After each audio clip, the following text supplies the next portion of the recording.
We ready?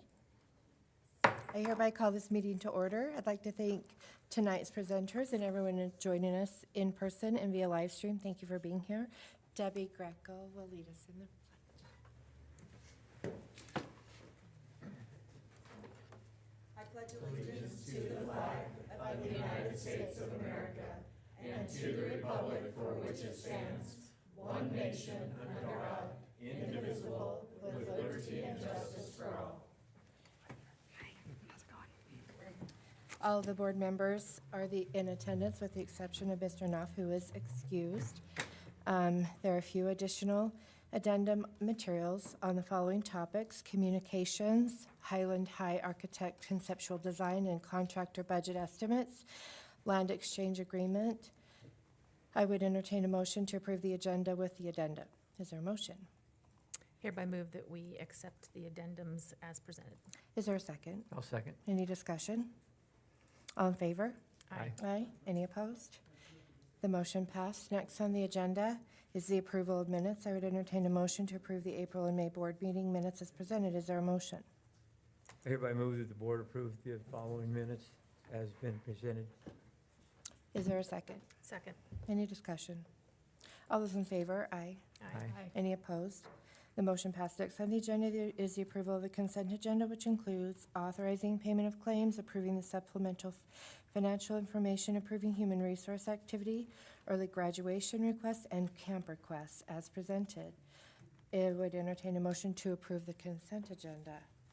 Hereby move that the board approve the consent agenda as Is there a- presented. Oh, sorry. Is there a second? I'll second. Any discussion? All those in favor? Aye. Aye. Any opposed? The motion passed. Next on the agenda are the self-explanatory reports, which includes Idaho General Fund revenue, kindergarten count super, and student super suspension reports. Next on the agenda is awards and recognitions, which will be presented by Courtney. Good evening, Madam Chair, Trustees, Dr. Howell, Ms. Johnson. So normally, we are recognizing individuals who, through their actions, support and embody our district's mission to think more, learn more, and be more together. And normally when school's not in session, we don't have a lot of awards and recognitions. However, within the last couple of years, the Idaho School Boards Association has designated June as Idaho's School Board Recognition Month. So, if you remember from last year, we have made this a tradition in June to recognize our wonderful board members that serve here locally in the Pocatello-Chubbuck School District 25. It's with honor and gratitude. There are 800 school board members serving public school across Idaho, and we are blessed and lucky to have what we think are 5 of the best right here serving our learners in our community.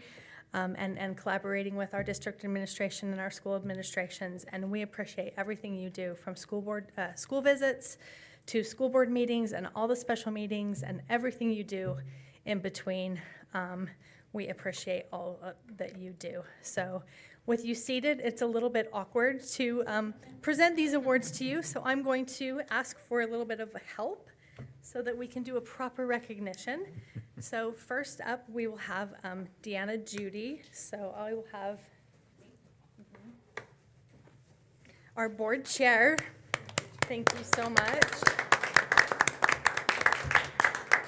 And then our vice chair, Ms. Heather Clark.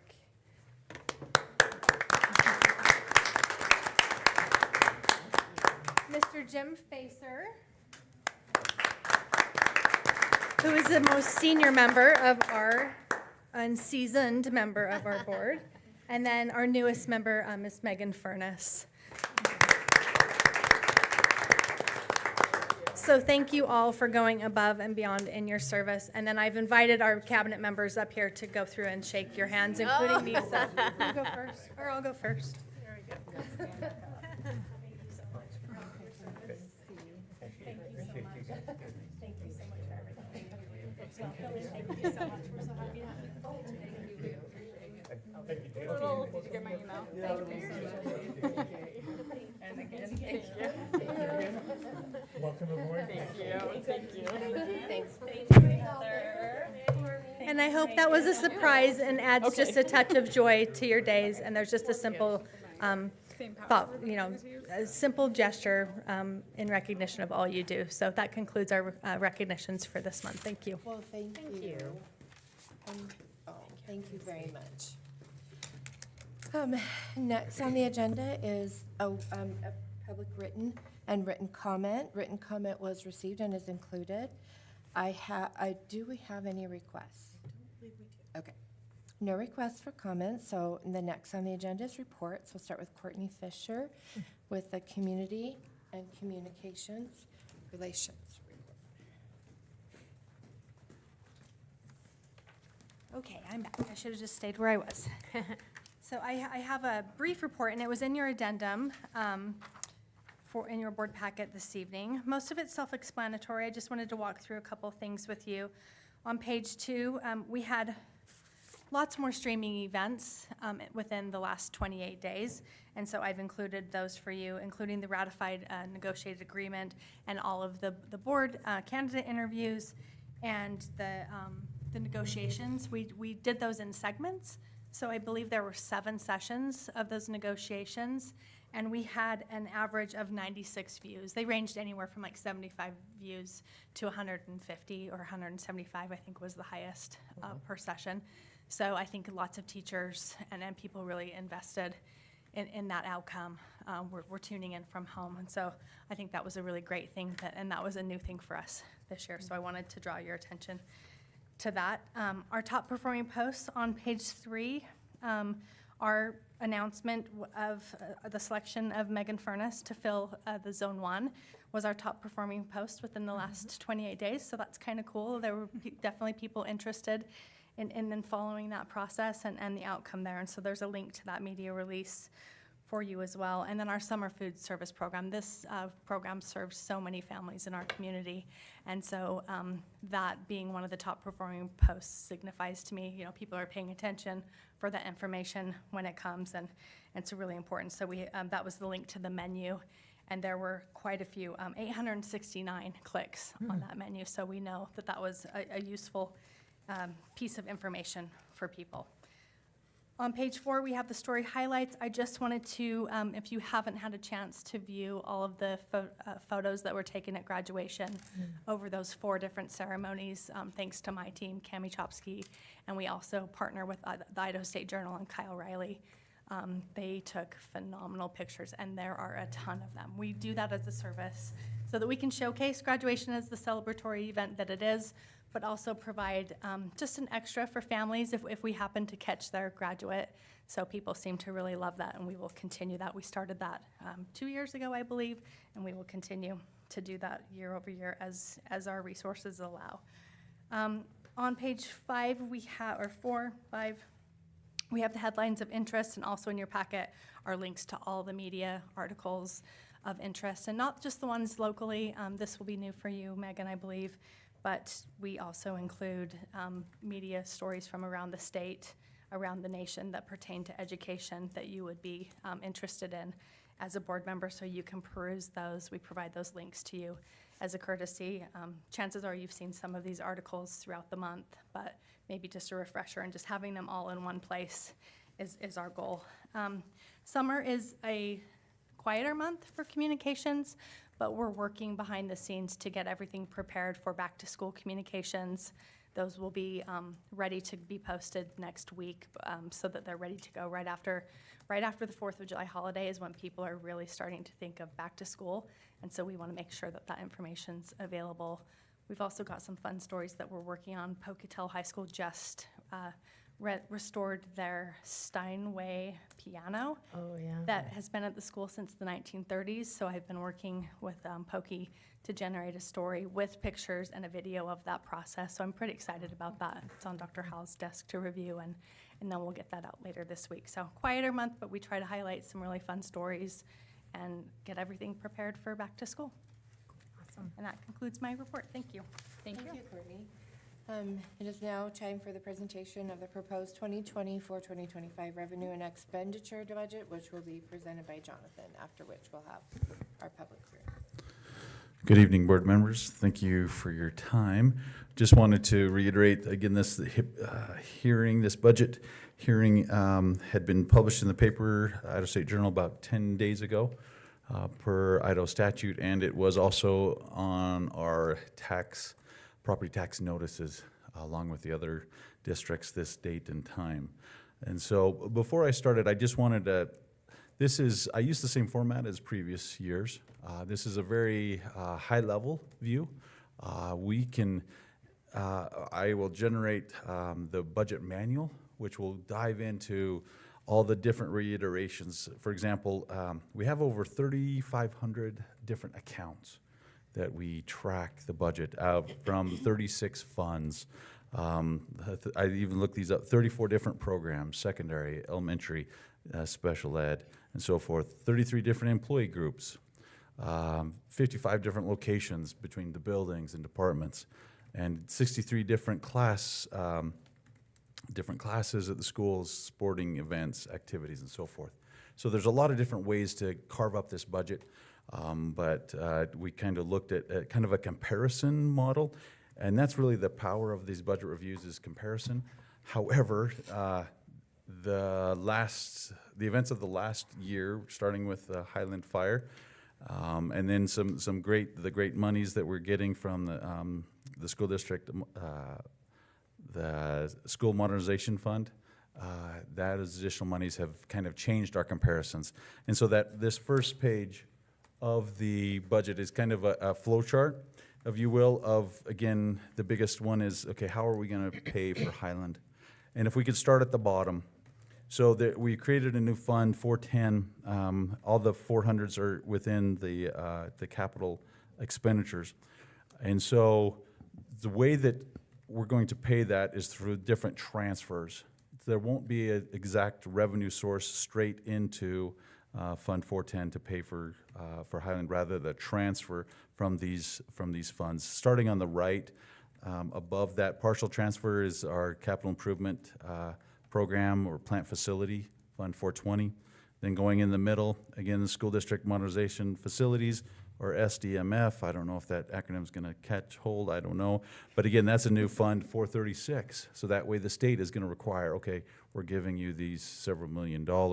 How did you spend that? That 436 fund will help track that. And then obviously for Fund 490 that we established last year is for insurance. Above each one of those square boxes, again, okay, where are we getting that revenue from? ICRIP is our insurance agent. The state is obviously getting us the fund 436, and it's our taxpayers that give us the money in 420, primarily the money in 420 from plant facility. And so in the budget, each one of these funds have, the revenue, but then the top three boxes, those transfers are expenditures, but for Fund 410, those are revenues, if you can kind of capture that. So this budget is a little bit, as you do comparisons, you'll see kind of how that plays out, okay? So the next slide here. And you don't foresee us using the 420 as of right now, right? The plant facilities? as For of right Highland? now? I would As a- save that as the very last. So more of a I would go from left to right in the way of uses, right? All of the insurance proceeds will come straight to Highland. The majority of our modernization facilities fund will go, and again, there'll be, that'll maybe be a partial, but the majority of it will go to Highland. And then, the plant facilities will be the very remaining amount if needed. If there's, Correct. thank you. And a lot of that will be told over the next few years as we get bids back and so forth. So this next slide on your screen there is the different fund breakdown. I will mention again, the fiscal year, the year after that number is our fiscal year starts July 1st and ends June 30th. So that the year is in the June, and that's how it's always identified. So this current year, fiscal year 24, that's how the different funds broke down in dollars as a percentage. As you can see, the general fund was by far the largest, different funds, federal forest, ESSER, plant facility, and so forth. Then in fiscal year '25, you saw again how those three funds that I've highlighted kind of in red, the capital projects for Highland, modernization fund and insurance, how those have kind of changed the landscape a little bit for the overall funds. So the comparisons are going to be a little more difficult, and you'll see that. So explain to me, so the ESSER funds, that has to be used at the beginning of the fiscal year '25, whatever's left? Is That is correct, because that will be September, yep, September? and we'll review that, why it's still absolutely. there. Yep, and those still, yep, that's why there is still there, and we will have a little bit to spend down, and we have a plan Okay. to do that. And so the next slide, maybe, gotta use the mouse here, yeah. Again, this is excluding those three funds, so for comparability of the different, of the general fund over the prior 3 years, plus the proposed budget year going forward from general fund. The federal funds, of course, ESSER as it's dwindling down, plant facility, and you can read through those as well. The next one is, okay, what are those other funds? And it identifies, okay, here's our local funds, here's some federal funds, and here's the state funds as well. Again, the new ones at the bottom, local funds are, we consider the insurance proceeds are local, plus our capital projects to rebuild Highland are also local. The state is paying for that school district modernization facilities. Yeah, I guess that's why I drew attention to that, is just to show that really our taxpayers here locally are really not paying for the rebuild of Highland because of that modernization fund. Correct, yeah, it'll be Anyway, that's very, all very the minimal. reason I brought that up. Correct. And we'll, in future, again, this is a few years down the road, we'll be able to, report, okay, this is the monies that we're using to do that. Thank you. So this chart is a portion of the chart that was in the paper. Again, shows the other funds for the revenues and expenditures. This includes everything. You can see at the bottom right, you see how just big that number is. Again, it's part of the transfers as well, and the amount of money spent on capital objects, as you see during those expenditures. These are standard categories for revenues and expenditures that are given to by the state. This form is actually by the state that we use to report these other funds. Again, so, whoops, another graph here. Again, revenues, you can just see for the other funds, the federal funds, because of ESSER, dominated last year's budget, but this year, the transfers, just the way that we're accounting for that Highland rebuild. But you can see the federal and the state. The state increased, of course, because of that 40+ million that we're getting from the state modernization fund. Next one is the kind of expenditures. Again, looking at the other funds, so everything except for the general fund, you can kind of see the difference. But again, we're spending a lot of those on capital projects. Now, again, let me back up and say one thing is, so I budgeted for, in a sense, that we would rebuild Highland in 1 year. And I really wish that would be the case. For budgeting purposes, I felt it was better to show the full project rather than just, okay, I think we're gonna spend $5 million on Highland this next year. I don't know that number. I'd rather go the big number, and then as that has built and expenditures will come down. But that is also how the approach we're taking, the construction management approach, which does give us that total. Correct. Oh, yes, absolutely. Yep, they'll give us. Which is very nice. Yes, yep. So that's how we'll budget there. Okay, the next slide is again on the general fund. The good thing is, again, all those new funds do not affect the general fund, so we can do some good comparisons here. Excluding those new Highland Rebuild funds, again, the general fund or the 100 fund makes up about 70% of our expenditures. Again, here's another summary statement, the same layout, but just looking at that 100 fund from revenues and then expenditures. And you can see a slight increase from last year from the state fund. We anticipate the beginning balance will increase just slightly there. And then how that is expended down below. And we'll go into more slides into some of these contingency and appropriated and unfunded balances at the bottom, kind of how we balance that budget. So again, keeping the 100 fund, so the revenues, the kind of the changes there, not too much changes for that, for the general fund. Again, just a quick comparison, general fund to other funds. Again, you can see the transfers dominate those other funds. You can see that the state and the local taxes are the greatest out of the general fund. Expenditures, this is a key slide for the bottom left-hand note there, that again, out of the general fund, total salaries and benefits equal almost 87%. And so again, we invest in people, right? That we're investing in our learners to educate them, and we also investigate in our employees to provide a living for them and their families. And so that is a major majority, 87% almost of our salary and benefits from the general fund. Okay, another one, a comparison on the expense side. Again, these are ones you've kind of seen there. There's the salary and benefit that you've seen on the general fund on the left-hand side, and the other fund. Again, majority of that's spent on capital objects. Now, we always kind of review our state funding, kind of state funding 101, the two funding mechanisms, the distribution factor, and our salary-based apportionment. Again, both of these are based on units, which is based on our average daily attendance. So that's learners in seats over the year. And so, again, a unit could be compared to a classroom. This year for fiscal year 25, we are budgeting 565 units for both of these, again, based on ADA. This is, previous year we were protected as we were coming off of enrollment or membership.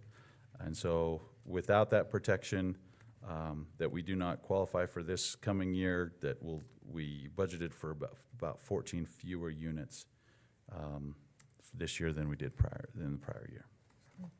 Okay. Again, distribution factor, these are our operational dollars. The state calls them discretionary. We don't like that because, again, they're not discretionary. They're, for us, they're operational dollars. But they divided them into two parts. Insurance, because of our insurance went down, again, the insurance is through the state. We're converting from Blue Cross to Regents, and that premiums went down, so they decreased that distribution amount for insurance. And then the state discretionary or operational dollars, they actually went up, and that's per unit that we get funded from. Again, as always, if there's any questions, we'll just, quickly go through that. There we go. Salary-based apportionment. Again, there's some bases for both administrative and classified. And so there was a slight increase in administrative and classified. Those were absorbed because of our lower units. There wasn't as much there. And again, on the administrative, even though the base is 44,000, but again, we are able to times an experience index. So we get more money the more education and the more experience our administrators have. And that's almost 1.9, so you almost will double that. So our average reimbursement for administrators is 84,000 and 84.5. Again, classified salaries, there equates to about $19 per hour. That is a little increase as well. And again, that would be an average for reimbursement that the state gives us there. The next one is salary apportionment. Sorry, I didn't have the right slide there. Again, we're based on we're funded on the average reimbursement of salary, and so we try to estimate, okay, here's our existing teaching and pupil services staff, and we try to estimate what that average reimbursement would be like and times that by our units to get that amount. Again, this 6359 from last year is still included in the career ladder, although not in law yet, but it was included in that reimbursement. So we can have that. That's incorporated as well. The bottom bullet is, again, the bottom number, our beginning salary is up to $48,213. So I thought that was pretty good. Okay, so real quick, this is a key slide here. So balancing the budget. So here's the current revenue of the general fund. The revenues, here's the requests. And so, and even last year, it was a negative amount, so we will be using some of our beginning balance that we project there. And so we have some amount for reserves. By board policy, 1% goes to contingency reserve, and you can see that amount. 4% also by board policy goes to unappropriated fund balance. We always kind of put 300,000 in there for inventory reserves. That's just kind of, again, another cushion there for our warehouse and other, for that amount there. And then there is some transfers to other funds, equal about 215,210. That's for, some of it goes to technology, and then some of it goes, there's a law that you have to, Medicaid for food service has to be paid out of the general fund. Somebody abused that decades ago, and that's now the law coming down from the feds, actually, that has to be done. So we transfer there. So again, you'll see that reserve amount, and that is the appropriated fund balance of that $7 million. Again, just a quick overview, some different things. So again, there was a decrease, as I mentioned, in insurance, about 5.5%. And then so that decreased the general fund by 306,000. But again, we didn't get to realize all of that because of our units, went down for insurance as well. The value went down there. Again, I don't know, I might have to take off this bottom slide because what I'm being told, the bottom bullet, what I'm being told is for the foreseeable future, we will not have to pay for this retirement sick leave. Previously, it was 1.2%, 1.26% of all salary we had to give to to Percy, but we don't have to do that again this year, and so that's a savings there as well.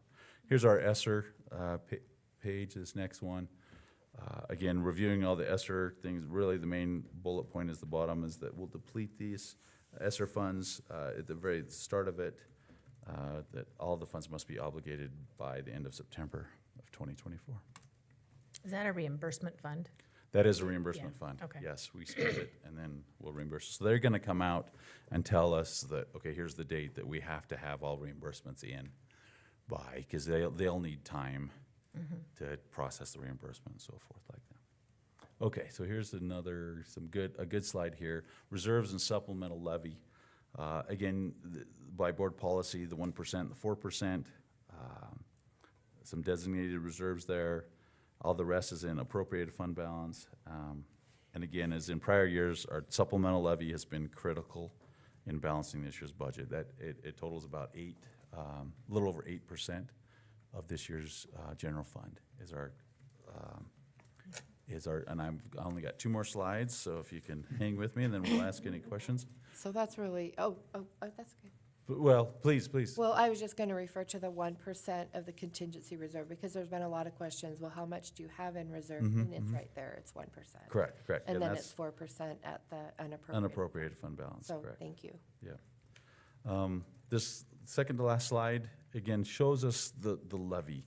This coming school year, the 24-25 school year is the second year of our supplemental levy that the voters approved that 8.25 million. And so really even probably starting next month, and for sure in August, we'll start discussing the 25-26 supplemental levy, which that election will happen in November. So again, you can see maybe even let's look at last year's. That was a little bit, is complete. So again, we had some tort, which is we can kind of offset our insurance costs with that, but we can only increase it 3% every year, so that it climbs just a little bit there. And then our school plant. So total levies are a little over 15 million. However, we did receive, this is another thing from the state, the School District Facilities Fund, which we don't get to spend on facilities because it's also a tax savings. And so, but which we're thankful for, our taxpayers get that break. And so we were able to reduce this, our ask of levies by that 4.5 million. And so the amount levied last year was just slightly over $10 million. And you can see kind of that, the levy rate at the second to the bottom there, how it's gone down over the last several years. And so we will know that amount again in August. It will be smaller. That was their projections. It'll be smaller, and so that's the other discussion that will come to the board, kind of updating this amount, make sure these numbers are still good before we submit that to the county. The levy rate, what will be smaller? The school district facility funds, that Facility funds. 33,911, Yep. Okay. that will be probably in the $3 million range. I don't know if we have seen exactly. I think I saw about 3.3 or 3.4. Yeah. Because they used some of this to offset the modernization Sure. fund. Mm. Yep, Rob Peter to pay Paul. Correct. Yeah, okay. right, yep. Correct. And then, of course, then we'll know levy rates, and we'll put that on there. So again, I guess the last slide is, again, just a thank you to the voters, that help support the supplemental levy for the several decades that supports the education of our community's, children and youth. So that is all the presentation that I've prepared for the budget hearing. If there's no further comment, are you ready? Yes, I'm ready. Okay. I will now recess this meeting and convene a public hearing to solicit input on the proposed 2024-2025 budget. Is there anyone who would like to speak to the proposed budget? I will now, seeing no one, I will now close the public hearing and reconvene the regular meeting. I would entertain a motion to adopt the proposed 2024-2025 revenue and expenditure budget as presented. Is there a motion? I hereby move that the board adopt the Pocatello School Board District Number 25 revenue and expenditure budget as has been presented. Is there a second? I second. Any discussion? All those in favor? Aye. Any opposed? The motion passed. We'll now move on to. I'd just like to say that, appreciate all I that's was gone gonna up there and say, his crew. thank you. Well, and That's got to be a Huge. tremendous undertaking. I can't imagine how much time that took you, Well, and I yeah. really appreciate that. And you're welcome. Thank you for mentioning that. And, we have a great team in the business department from our finance coordinator, Kay Teeter, and Michelle Leiby, our accountant. And And- they definitely help keep things all balanced. And so it's easy to glean the numbers when you know the books are, imbalanced and so forth. So, Yeah. And I've appreciated all that I've learned about how much you've saved Oh. the district and just the very, very, very quality job that you do.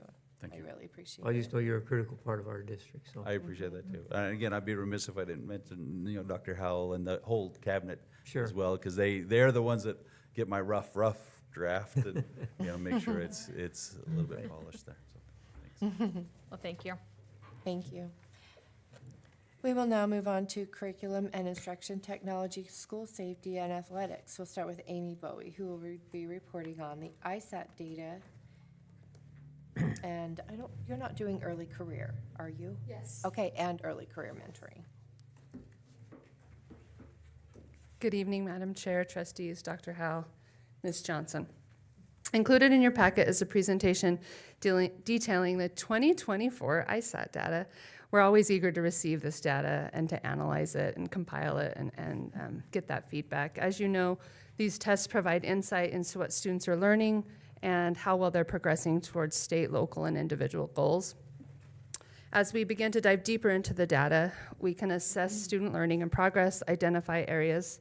Oh, do you need me to, yours going into mode, into slideshow mode? Thank you. Anyway, as we begin to dive deeper into the data, it's really important how we use the data. I want you to understand that we use it to assess student learning and progress. We use it to identify areas of strength and weakness. at the classroom level and at the PLC level, like the grade level or the content level. We evaluate programs and curricula based on this data, and we make data-driven decisions. So this becomes pretty important to us. So just a few highlights that we'll dig so much deeper into this, like I said, at the building level, teacher level PLC, but as this data was available, I wanted to make it available to you. So you can see that in English language arts, I said ELA the other day to my family. I'm like, we don't know what ELA is. English language arts, you can see we scored above state average in every grade level. And I'll talk a little like that 11th grade. I taught 11th grade ELA, and that score pushing that 70% proficiency rate was pretty phenomenal. I was pretty, I mean, there's a lot of things I'm happy about, but I was pretty happy about that. And didn't you also, Debbie? Yeah. Yes, Yes, yes. and we so appreciate you and our Miss- family. Ms. Greco. And Ed you, both of you. And then math, we were above the state average in every grade level as well. And I don't know if you remember from the continuous improvement plan at the beginning of the year, but that middle school math has really been a focus at the state level. It seems as though the trajectory is that students' scores increase and then either level off or diminish in middle school math. And so our district has been identified as a district who does well, and our students grow. And so we were surveyed by the state to ask what we were doing for our core program, how we were addressing interventions for our struggling learners. And so we've been working with the state on that middle school math. We're above this. We want to improve, and we'll continue to improve, but we're doing some things well. Another thing I want to remind you as you're looking at this data, this is proficiency data, right? So let's take 7th grade math.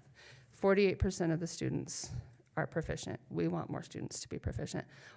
But what this doesn't show you or us is the growth of each and every learner. And that's why it's important that we look at this as part of the pie and not all of the pie. This is just, a piece of the puzzle. It's an important piece, and we want those to increase. But as we identify specific learners' goals and growth, those will continue to increase. And remind me again, we only do juniors, only 11th grade Yes. in high school? Mhm. Okay. Which, again, I think if you're going to ask that, I want to remind you that they moved this test to the 11th grade when our learners are also taking AP tests and college entrance exams. And so I think there's some test fatigue going on, and I'm not the only person that thinks that across the state. But that's why that 11th grade ELA was like, because you have to wonder at some point when they're tired of testing, right? But so I was really pleased with that 11th grade ELA. When would you rather do it, as a sophomore? That's when we used to do it as a sophomore, but and we've given that feedback to the state, but I think they're working on some other things in terms of testing that may lend itself to 11th grade being a good year to do it. So in science, we were above the state average at every grade level. 5th, 8th, and 11th is when they test in science, and that 8th grade science I think is really important for us right now. We're moving into an adoption year next year for middle school science, and so we'll use this data, not just the proficiency data, but the very specific target level data. We'll use that to guide us as we make curricular decisions next year. This is cool. This is the high school ELA. I would like to point out this is that 11th grade, 69%, but this is really cool. These 35% of students were advanced, which is, if you look at ISAT data, that's a large number of students to have scoring advanced in ELA. Just a few high points. Elementary, just what's been going on in science that I think has attributed to some of our success. We implemented mystery science in the elementary in 2022. You can see that we doubled the use of mystery science from 22-23 to 23-24. In other words, I just think we're doing a better job at making time for instructional minutes for science and explicitly teaching that. And we have an instructional coach that's doing a great job at kind of leading that work. And they've collaborated with a regional coach from the state of Idaho, who's been an added layer of expertise. So I think we're making good progress there. High school science, they came in, I don't know if you remember, I told you this, but I don't know if you remember. There's a lot going on in your world. Last year, our high school science teachers came in for biology to work on, to include more phenomenon-driven instruction into their units. And then they came in again this summer for physical sciences. And so they're constantly striving for improvement. And in middle school, just this year, they had 2 days of professional development focused on phenomenon-based instruction. So that's just a glance at the ISAT data. At next month's meeting, when we have a little bit more time, I'll talk to you about IRI and give you a full report on the unit development and some additional information. But that's the information for tonight. I wish everybody could see that mystery science. It is absolutely amazing. But one question I would ask for later, Okay. if you could, I'd like to see, since we implemented a new ELA curriculum, Yes. I would love to see the year before COVID, because I don't really think that after, and then that catching up, there was a lot of growth because there was a lot of catching up to do. But the year before COVID, and then this past year. The ISAT data. I'd really kind of like to see that difference. Anyway, but not right now. No, that's a great But I think question. it would be really interesting to see that, to see if, maybe if that ELA curriculum has made a difference. And here's how I will absolutely gather some data on that.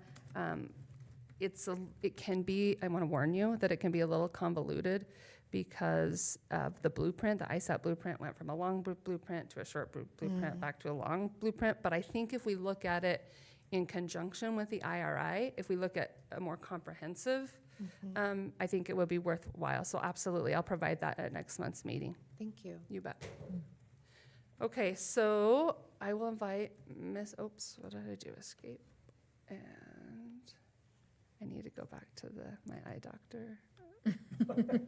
Me too. It's just that the last couple months it's been, come on, up. So come on down. Up. Oh, yeah, I will. Can you? Slideshow You do that on the from daily. current slide. I can kind of see. I know where it's at. So I want to welcome Mary Ann McGrory, PEA president, as for this next section. She approached us a couple of months ago on behalf of the PEA and the NEA and asked for us to collaborate with them on an early career educator mentor program. And before I get into this, we were like, whoa, we need you to come talk to us because we have a very comprehensive and robust early educator mentor program, and it's rich, I think, and you've heard about this as well. The state is using it as a model for some of their other mentor programs across the state.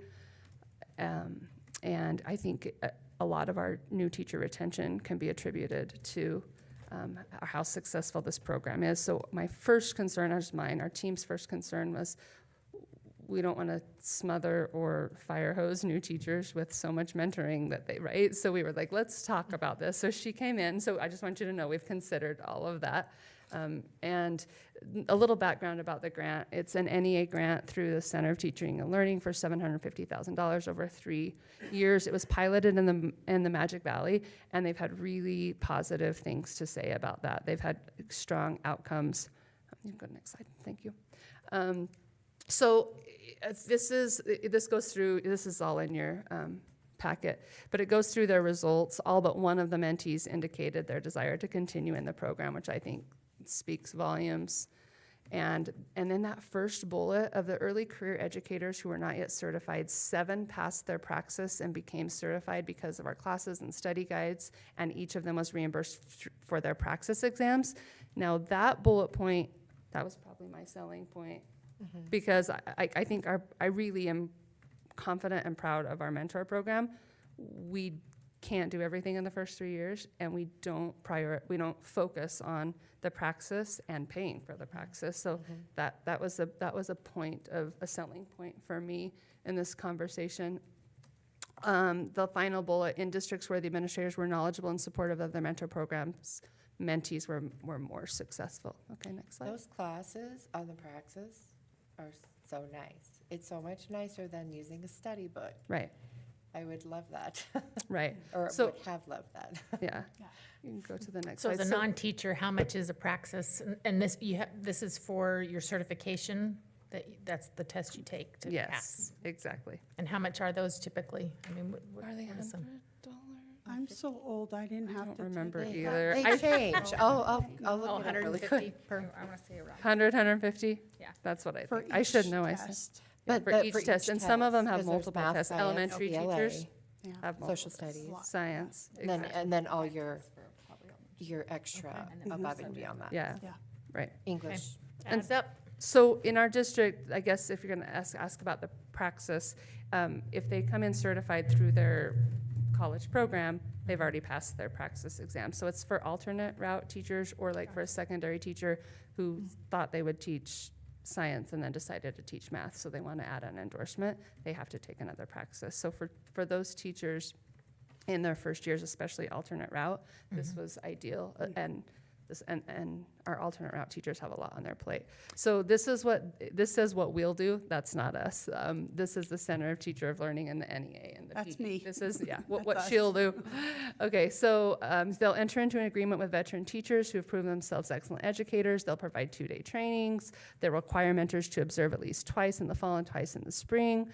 They'll require mentors to check in with mentees at least once a week. And I was like, whoa, what if that's too much? And she said it could just be an email, like it could, and that they'll listen to what the You're mentor. stopping by Yeah. Mhm. during PLC. How's it going? What you need? Here's a great article I just found.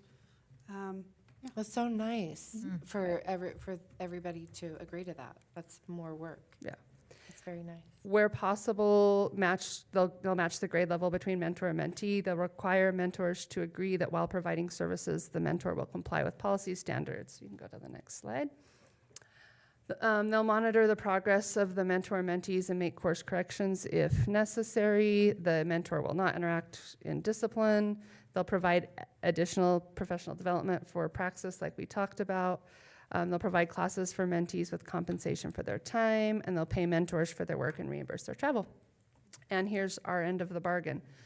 And again, this is really important that that I emphasize that it's optional and it's for PEA members only.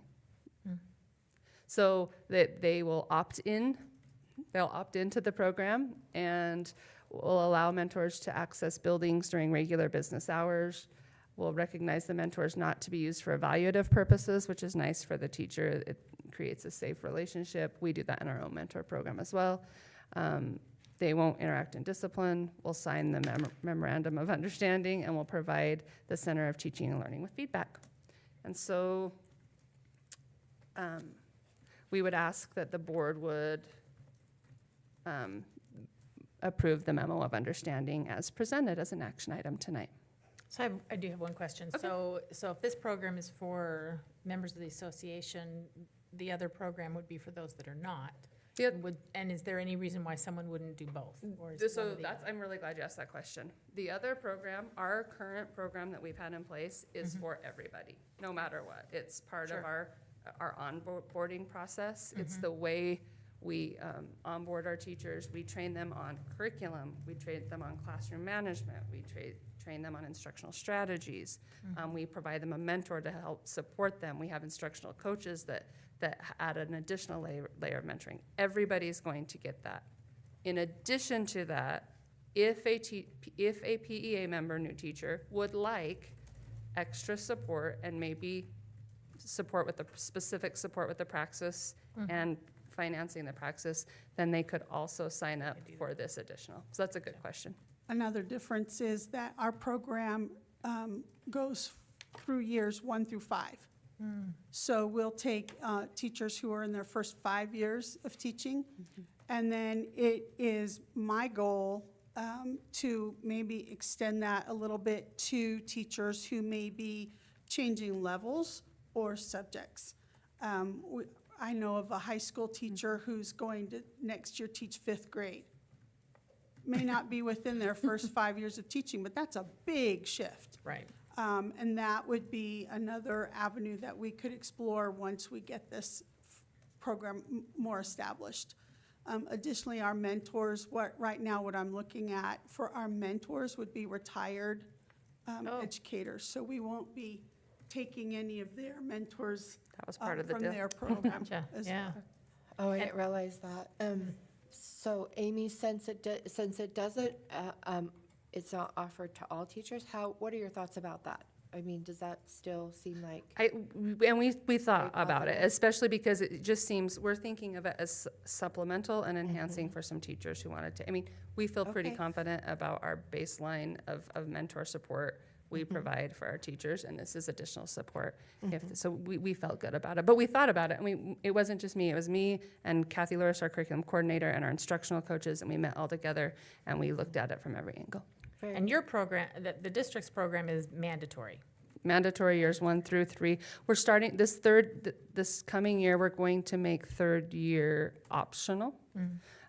Unless it's an alternate route teacher, but I think a lot of teachers will still opt in because the feedback that we get from this program is pretty good. No, sounds great. Yes, thank you. I've got Yes. a question. Okay, clarify for me on here, it says we're entering the second year. Are you guys entering the second year, or that's the data from Magic Valley? That's, yeah, okay. that was another point that I was gonna bring up, so I'm glad you asked that question.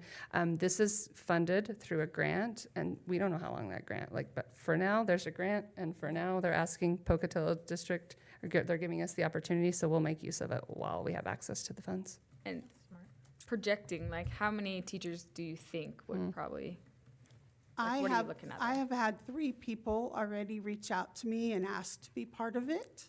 I did not do any heavy recruitment or promotion because we had not presented to y'all and gotten the memo of understanding signed, and I didn't want to put the cart before the horse, so to speak. Right.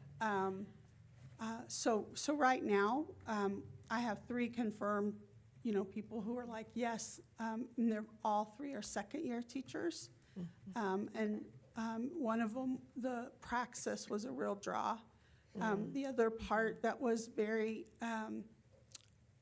that, I don't know what the word is. I haven't had to think for a couple weeks. It's the 5:30. But no, Yeah. Very nice. The mentor is a person who's not affiliated with the district. So there's a little bit more feeling of freedom in saying what a person needs or wants or how things are going. And so that was another draw. Not that, and I've worked with their Alyssa Novi. I've taught with her for years, and they are wonderful. But it still can be that mindset of they're working for the district, so if I say something, it's gonna go on my permanent record, kind of so. So right now, without even promoting it really heavily, I have 3. How many members of the PEA are in their first 3 years, roughly? Not an exact amount, but roughly, that could potentially participate? So that's hard for me to say, just because we get people who join all throughout the whole entire year, and I don't keep track of how many. Everyone looks young to me now, so they all could be in their first year. When there's someone that I taught, then I really feel old. So I can't really tell you that. I know that as a district, we're kind of shifting trend-wise through our teaching population is we're kind of heavy on the end, and then as those of us retire, we'll get new people in. And then when we have the welcome to the new teachers, that's when we first initially get to talk with them, Oh, that's great. so. Because of our retention. Yes, Yeah. yes, that's Yeah. exactly right. I'm so pleased to be in this district, and last year when we got the notice that we were the district #1 in the state for retention. I think the mentorship program, the relationship that the PEA has with the district, and I just think that the support that teachers get contributes to all that. Yes. We just want to help out a little bit more. Thank you. Thank you. Thank you very much. If there are no other questions, we're not going to, Take the motion? we're not We'll going to do do a the motion motion, on it. are we? We will, we'll do that, and I was just gonna ask if I didn't put that on there. 'cause It's we'll not on just- here, but it's okay. We'll just go ahead. I would entertain a motion to, is it adopt the, I just Approve approve the it MOU. early. approve the memorandum? Yes. I would entertain a motion to approve the memorandum from Teacher and Center for Teacher and Learning. Is there a motion? I hereby move that the board approve the Early Career Educator Mentor Program Memorandum of Understanding as presented. Is there a second? Any I'll dis- second. Oh, I'm sorry. Any discussion? All those in favor? Aye. Any opposed? The motion passed. Thank you. Next, Tanya Wilkes will report on amended Portneuf medical agreement, donation agreement, and the policy and procedure for 8308, which is student injury, illness, and medication. And that's the first reading, and then policy 8708, out-of-state activities. All right, good evening, Madam Chair, trustees, Dr. Howell and Ms. Johnson. First on my list here is agreement for the donation agreement. I know last month the trainers from Portneuf come and shared with you the data and all the great things that they do and provide for us. And then they come back with, we want to give you some funding as well. So instead of, when we're reaching out for sponsorships and trying to promote programs and so forth, they like to give it in one lump sum beginning of the year. And we've been doing this since I've been in this position, and we've had a really good relationship with Portneuf. And so our agreement is just continuing from what we have been doing in the past. Do we have any questions? So it's a total of $70,000? Say that one more It's a time. total of $70,000? Each year is 35, a total. So each year we get $35,000, yeah.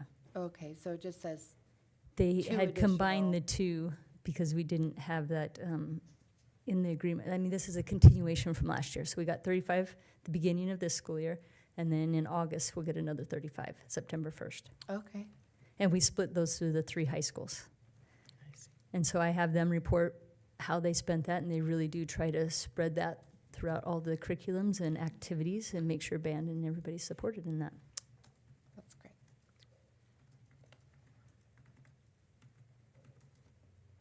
Okay, I'm sorry.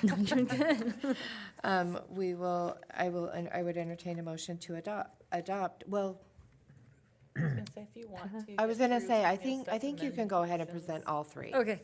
And then we'll Get the just, rest of I the just see report. we'll actions. just so to that- make it a little less complicated, if that's Deal. okay. All right, last year, we started a program called Medical Emergency Response Teams. And we felt the need, and being on the safety committee with Narcan, being in our community and so forth, having those measures at our schools. And so that was a really good response from our schools. We had teams come in and get trained in CPR, AED, and Narcan. And so to continue those teams, those medical emergency response teams, would like to add EpiPens to that. That's what we feel like our highest emergency response would be in the situations. And right now, we're hoping we never use the AED, Narcan, or EpiPens, but it's good to have that training and be able to work forward in continuing our progress with those emergency response teams. We also are going to get trained in Stop the Bleed at the same time. And so we are writing a grant for EpiPens to have 2 housed at each of the schools. So this will be the definition and formality of being able to add that to our medical emergency response teams. I'm actually surprised this Love it. wasn't already in place. Do kids, EpiPens are kids carry really, them really, really that need expensive. them, don't they? They are expensive and they And expire. typically, we've never had to use any other but the students. ones that And they we bring. have those housed at the school, an extra one. I know we have them locked up, and then we have them have one on their person, on their belongings. We've actually had a couple close calls with some fans and things like that, with like a peanut allergy type Oh, you mean an situation. audience, someone in the audience? Mhm. So the And so one, just having anyone- those- Oh, sorry. They're really expensive, and I think they were like $500 to $600 a pen. Wow. And And they they expire. expire, but we do have an opportunity with the grant, and Dr. Joseph did sign off as our doctor to be able to do that. Gotcha. So With the the only that pharmacy. we have had in the past is a child who's been diagnosed and And brings it, and it Yeah. is locked up. Correct. Okay. I'm hoping it's very similar Accidentally. to AEDs where we don't necessarily use them, right? So when you And- say they're gonna have 2, Mhm. you're proposing 2 at a building, where would those be kept? So in there, we have identified that we would keep, so the Narcan's pretty small, it's the nasal. And we put that in the AED, and we're gonna house the EpiPens in there as well. And it's in a case, and that way when we go, the emergency response team grabs, they just grab that AED case. So all of it will be housed in there, so it'll be They'll have access. excessive. That's great. Does I that make sense? noticed one other Accessible. change, and, oh, I'm sorry. Go ahead. One other, oh, no, never mind, that's the next one. So we're hoping that we might further that with the Stop the Bleed, having the tourniquets and so forth. So we're looking for grants and opportunities to increase that go bag, if you will. And so then when they respond, they can have it all. All right, and then if there's not any more questions in regard with that, we'd like to go to the next policy we'd like to look at is the extracurricular activity and co-activities. I'm not sure why we didn't have this on here, but it's the background checks. Yeah.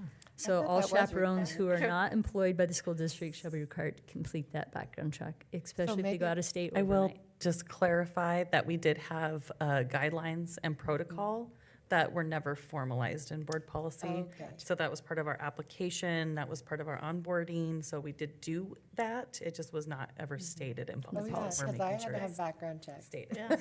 Thanks, Renee. when I wanted to be a chaperone. That's great that it's in policy now. All right, do you have any more questions?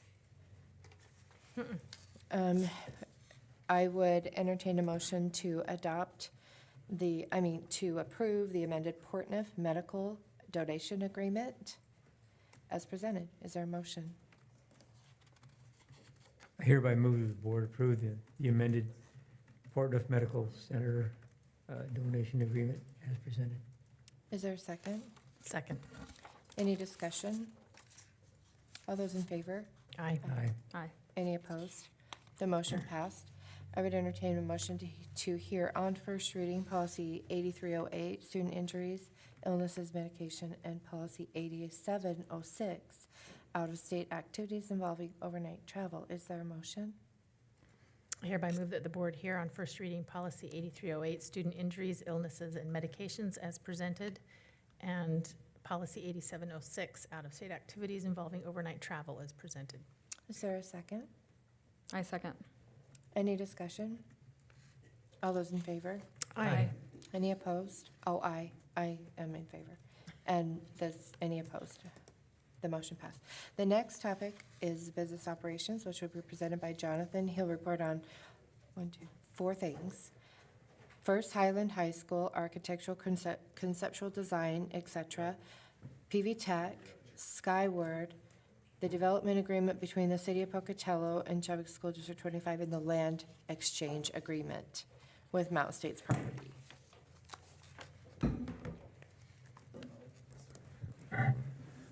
Okay, board members, we have, we call our OAC team, again, owners, architect, and contractor. And so I think this is Michael's first time. Do you want to introduce him, Kent, or have him introduce himself so the board knows who he is? Yeah, Mike Rigby will be the project architect on the project. So he will basically take over the process of putting together all the construction documents and coordinating the team efforts on producing the documents. He's also the designer of the exterior that we're going to present today. Awesome. So you'll be seeing a lot of Mike. So you want me to just go ahead? Yep. Fine. Let me just give some documents. So what we wanted to do today. Start with this one? Yeah, so what we wanted to do today was just introduce the floor plan and the final concept with the exterior concepts to the board. We are happy to be here because we're excited about this design. Probably before I start, I would like to remind everybody that what you're seeing is the culmination of a lot of work by the design committee. A committee of about 25 people comprised of board members, users, and community members. And it was a great experience working with them.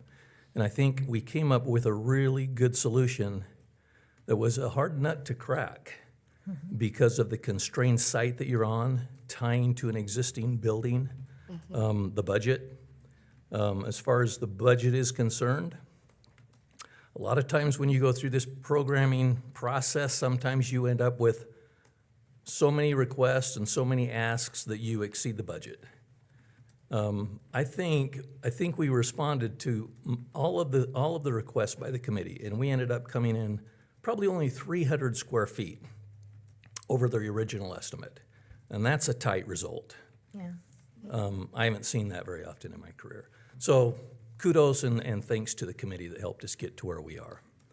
So let's just introduce the plan. Some of you may have seen this already, so I'll start on the north end of the building. The plan is basically comprised of 3 units. I'll call it the north unit, which is the auditorium area, the middle unit, which is the commons kitchen area, and the south unit, which is the gymnasium area. So on the north end, you'll see the auditorium. It seats about a little over 800 patrons. We've got a nice stage, and then north of the stage, we have the scene shops and the drama area. Drama, yeah, Mike will guide us through this with his cursor.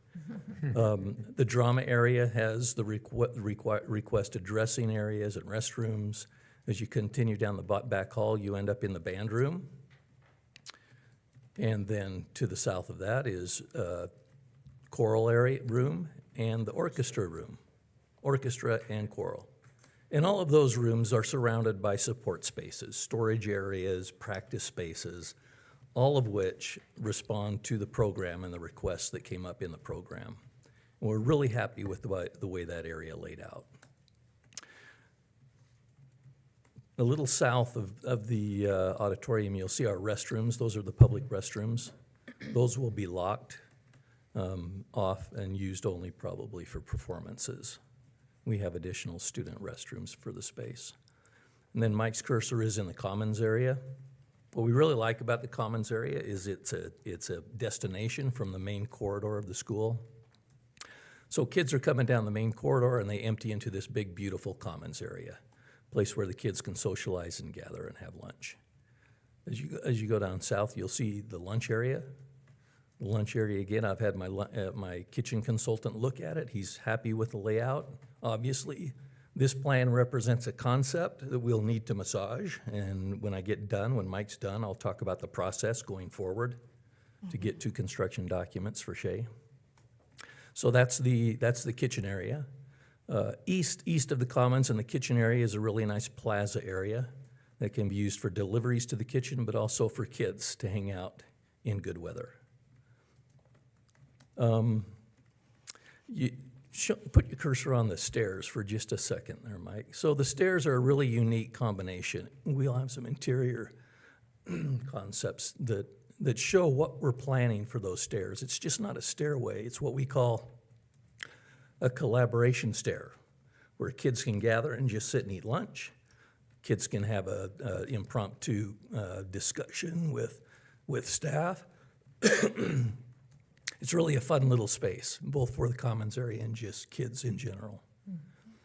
Okay, now we leave that area, and as we're going south in the hallway, we've got the restrooms to the east. The restroom design is in response to the request by the district for sinks out in the hallway and pretty open access to the restrooms. So that's a really nice design. I think it'll be really effective. The colored areas on these plans represent areas that were not in the program, but that as we put the design together, we thought it'd be really nice if we could get some of these spaces. The committee thought maybe we should have some additional classrooms. So we incorporated the purple area, which represents 3 classrooms down and 3 classrooms up that you could add into the project if budget allowed. Okay, the athletic core comprises the main gymnasium with a real nice entrance into the main gymnasium, a colonnade, and a 2-story hallway with stairs that go upstairs. To the north of the gymnasium, we've got the locker rooms, and we've reviewed these with Travis. He's got some changes, some modifications, and we're still in a modification phase. Not big modifications, but minor modifications. And so we're going to adjust those for Travis. There's a concessions area just off of the big, let's call it the big 2-story entrance to the facility. Behind that is the elevator to the 2nd floor. And you see the blue zone, that's another area that we thought, hey, for limited cost, we could add some additional storage. One of the main problems we had with meeting the program requirements was storage. I know Brian wanted additional storage because he lost a lot, frankly, in the fire. Travis was looking for a little extra storage. So and that's a two-story area that we could, budget allowing, add to the plan. South of that additional area are the wrestling rooms. We got 3 wrestling rooms that was requested by the committee. And then as you go around the corner to the south, we have the training area with a training office and the 2 big, very large kind of storage areas. And those would be athletic storage areas. And then we've got some janitor closets and other mechanical and electrical spaces scattered throughout the project. As I mentioned, we've got a big 2-story colonnade for entrance into this addition. We also have the entrance into the commons area from the back. And then we have the entrance from the north, from that parking area into the auditorium. Any questions on the first floor? Let's bump upstairs. Upstairs is real exciting as well. Upstairs, the blue areas that we've got over in the music area, those are just additional possibilities that we could put some storage mezzanines up in that space. Pretty low cost, but really good storage area. Again, we've got the 3 classrooms as an alternate. As you go up the staircase from the commons area, you're up on a loft that looks out over the commons area. You've come up the steps. Associated with the steps is, like I said, the collaborative stairs, which are basically more like benches that feed into the steps, and we've got some photos we could show you. Again, up on the 2nd floor, we've got student restrooms designed per district request. We've got, what is that, a janitor's closet there, storage area. And then as you come down towards the gymnasium, we've got some additional storage rooms, the stairs that serve the 2nd floor, and the 2nd floor full gym upstairs. And then the additional storage area on that east end. As you go around the corner, you come into the weight room with a track that circumnavigates the entire gymnasium and the weight room area. And I'll mention that, and we'll show some views of that. The track is actually suspended out into that large entrance atrium, an exciting space. The brown represents, again, space that was not included in the program, but that we thought, hey, this would be great if we could get a little auxiliary gym space up there for baseball, golf, auxiliary activities up in the gym area. Not necessarily covered in our program, but it just worked out that, hey, that could be a real nice space at a pretty minimal cost. And I think, let's go to the next, what's the next slide? Is that the existing school? So the existing, I think. You also want to mention the bleachers, the additional bleachers on the 2nd story. Oh, yeah, the bleacher, we will see a little over 1,800 people using the bleachers on the main floor, the gym floor, and the bleachers up on the mezzanine. Thank you. 1,800, so our goal was 2,000, correct? Yeah, we're probably 1,860, yeah, A little bit under. yeah. And again, that's seat width, so every seat is 18 inches? Yes, yep, So- yep.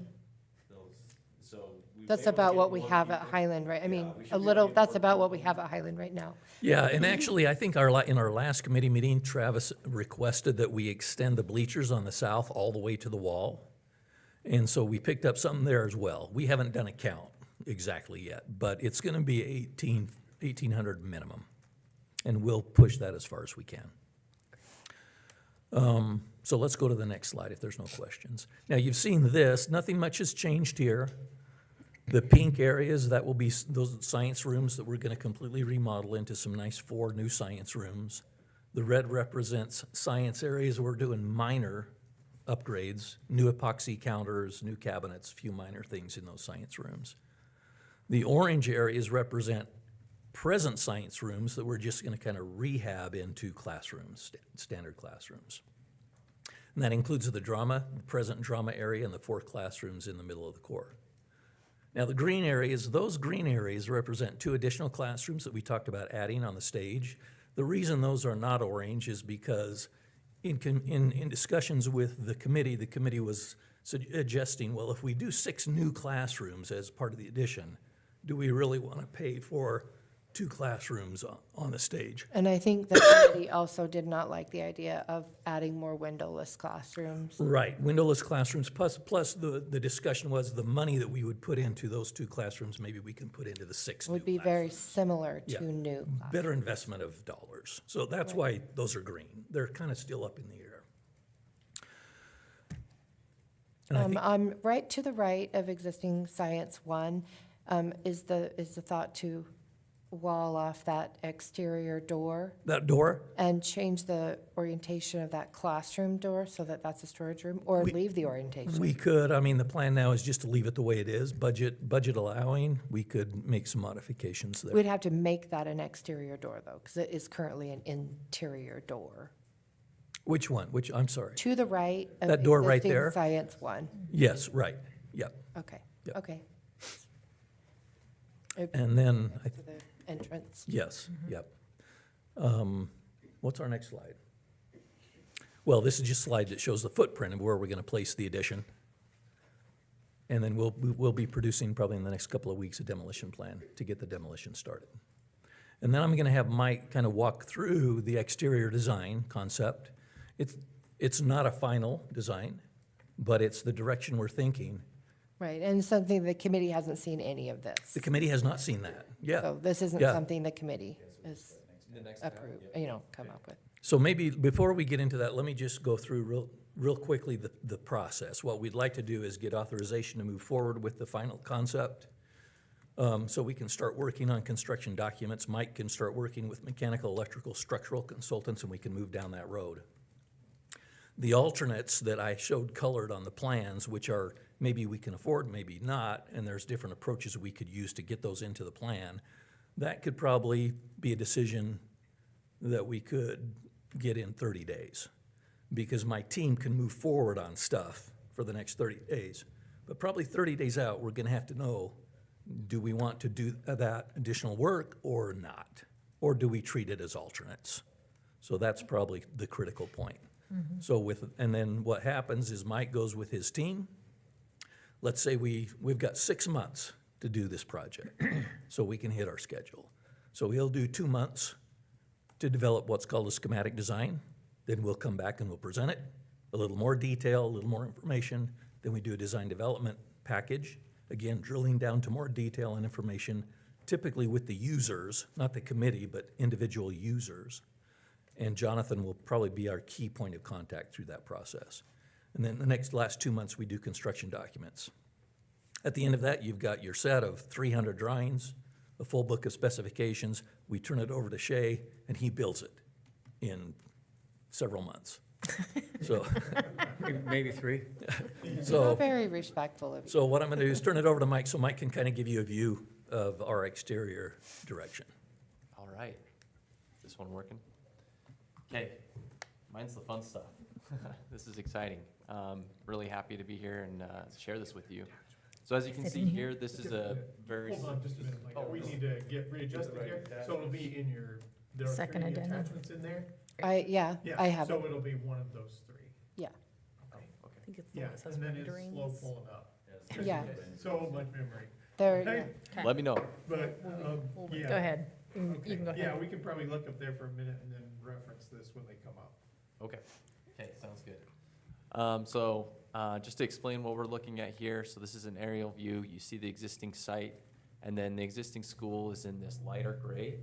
And then the new is what we call a white model of what could be, right? So we're looking at the new addition for the gymnasium, commons, and auditorium. So this is looking from, let's see, the west side. So you have the main entry, and you'll see how the massing and how this could happen.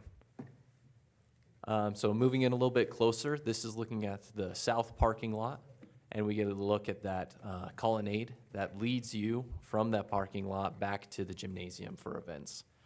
We did a double height canopy here and the colonnade so that you can know where you need to go, right? That's called a canopy? Yeah, the canopy above that's covering that walkway. Yep. Zooming in a little bit more, so this is from the parking lot, looking down the colonnade, so that you can see where it's leading to that gymnasium entry. And we'll keep rotating around. You can see on the left here, there's that canopy again that leads you from the parking lot. And as you come around the corner for the gymnasium, backside here is where those wrestling rooms will be. And then up above that will be the weight rooms and track area looking east. Here is from the east side, looking back, so we can see just a little bit about the windows, and we can see the commons, big windows coming out of the commons area and opening to the plaza where students can come out and hang out during lunch. And also see around the corner to the music classrooms and starting to see the auditorium fly. So zooming in a little bit more, seeing that commons area where it'll spill out into the plaza. And on the north side, so we can see the north parking lot where the existing school. We'll have another canopy that comes out and leads you from the parking lot into the auditorium space.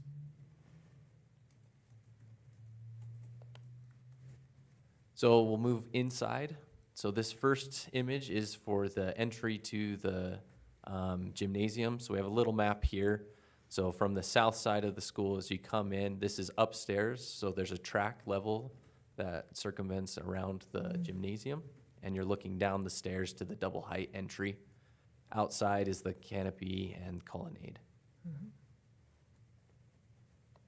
This is down below, so trophy case in between the two entrances to the gymnasium, and you can see concessions back here in the background, and then up above the track level, which looks down into this entry space. Here's another look, looking the opposite way, so the stairs going up to the track level, trophy case, and the two gym entries. So this view, we're jumping over to the commons area. So we are at the second level loft, looking down into the commons area. So here's those big windows looking out into the plaza. And we also added some additional windows above the kitchen to bring a little bit more light into that space. It's gonna be a real attractive space. Of the kitchen. Where's And the that? kitchen is back here. So right now we're showing it as open, but it most likely will be closed off when the kitchen's not being used, right? Yep. And we are at the top of that collaboration stair. So this is some bench seating as you come down and stairs as well to get down into that commons area. We have one more view of that commons area, looking the opposite way. We have the entry into the auditorium on the right here, the collaboration stair in the middle, and then looking back down this hallway, it'll open up into that existing hallway, that main corridor. So the one thing I'll mention about that collaborative stair, the first two benches you can see come down and then they turn the corner and go around. So that's, at one point we talked about doing a stage where kids could kind of sit and socialize, but we eliminated the stage, but we wanted to keep something in that lunchroom area that would be a little fun. And so there's a bench area where kids could just sit and socialize and have lunch. And they could work their way all the way up the stairs. Yeah, and that's our last image of their. Do we have images of samples? We didn't get those in. Okay, so the square area, that's the entrance to the auditorium, Yeah, right here. and then the other is the entrance out to the hallway. Yep. And those are the restrooms right underneath the stairs. Yep. Yeah. One of the entries to the restrooms is right there. And we will probably tuck some storage up under that collaborative stair. I'm sorry, we don't have samples of what that looks like, but can you envision it? Do you understand what we're saying? So instead the of ceiling? stair, each stair, every second Right, stair it's a- turns into a There's bench. something similar at Pokey. Is Yeah, there, yeah. what about that ceiling? Tell me what that ceiling is gonna be. I don't know yet. Is it Like I gonna- said, this is real it gonna be preliminary. like that? Like kind of the exposed? Right now, we're just exposed showing it as rafters- exposed rafters structure. look? as exposed structure right now, but it could be, who knows? And that's what I say is as we dive deeper into the detail in the schematic design, that's where we kind of figure that out. I really think to save money and still have an exciting space, we're probably gonna look at exposed structure with some bright colored ductwork, and not kind of a lay-in tile ceiling, just to give it more volume, more space, and a little more interest. It does seem kind of casual for an auditorium. Well, this That, is the lunchroom. the commons into the auditorium. It is right by the auditorium. Right, yeah, and part of the, That's what I'm talking about. yeah, part of the design was like, with the committee was to use this as kind of the lobby for the auditorium. Right. So you're right, we may want to put a little more money into that. But again, that's just going to be a process of, hey, what can we afford for this area? But that's definitely a good point. Maybe that needs to be a little nicer area. But on the other hand, a lot of exposed structure is very popular and still considered pretty high-end nowadays. I'm not saying I agree with it, but it's something we can look at. Right. Yeah, for sure. But hopefully we can do something that is timeless. Regardless, your point is really well taken, Deanna. This area needs to be a special area. And when people go in there, they need to have a little bit of excitement about being in there. And I think with our budget, we can put some real focus on this area, on the big colonnade entrance to the gymnasium, where people will be excited once they enter it. And then, of course, we don't have any views of inside the auditorium, but that's gonna be a fun, exciting, big space as well. I have a question real quick. It looks like there's 2 steps to the auditorium doors. Is Yes, there like an yes. ADA There- entrance somewhere? I'm sorry, what? Yes. ADA. So Entrance. here, these entrances right here on the side, Okay. you can come in there, and then we have seating that tiers up for the auditorium both ways. Okay. So that you can ramp up to any seat in a wheelchair. So there's wheelchair access to every section. Awesome. Yep. Thank you. Yeah. Any other questions? So as I'm looking at the one that was the face of the auditorium, those glass doors at the bottom of the stairs are so that right there. Yeah, what so, is so that, that's coming from the There's a hallway. hallway? That's the hallway from outside that So you the would come- auditorium entry comes down and Okay, yeah, and this what, corridor. and what will happen as we flush out the design is there's gonna be a way to shut off even the big the corridor. We don't show it yet, but we're probably gonna have some kind of a Roll glass bar. partition. Okay. So when cheers in there, they can shut that area off. gotcha. And you won't have all the noise going right down the hallway. Okay. So yeah, we'll be able to contain that commons area for And then noise. is that a walk, I mean, I see the loft area, is that a walkway above that door? Yes, yep, that All whole the way area up along? there is a hallway and a Okay. loft. Yeah, Yep, and that's also an access, I mean, it's a minor, well, it's not minor, it's actually pretty large. That upper hallway also gives us access to the AV The sound booth booth. and a lot of Yep, things up yep. there. Okay. Yep. And access to the lighting systems above the auditorium. okay, yeah. Can you tell us a little bit more about the optional aux area? The gym? Well, like the brown. Yeah. Yes. Accelerate. Yeah, so as we were laying this out, that space below is the training room and some storage areas, which were in program. But as we were looking at it, we thought, and the committee discussed, well, could we put a second floor up there as an auxiliary gym for baseball, for training, for athletic purposes? And it made sense. Not really a gym, because it's not anywhere Is it, near the yeah, size is of it a just like gym. open to? Yeah, it's it like wouldn't a have a sport, gym. Open to the a track sport area. area. Yeah, and it wouldn't have a gym floor. It wouldn't be, Right, yep. So- It would basically be the same as the track area. Okay. so- Yeah, and it's about 2,200 square feet. So it's a good-sized space to put up batting cages, golf practice, things like that.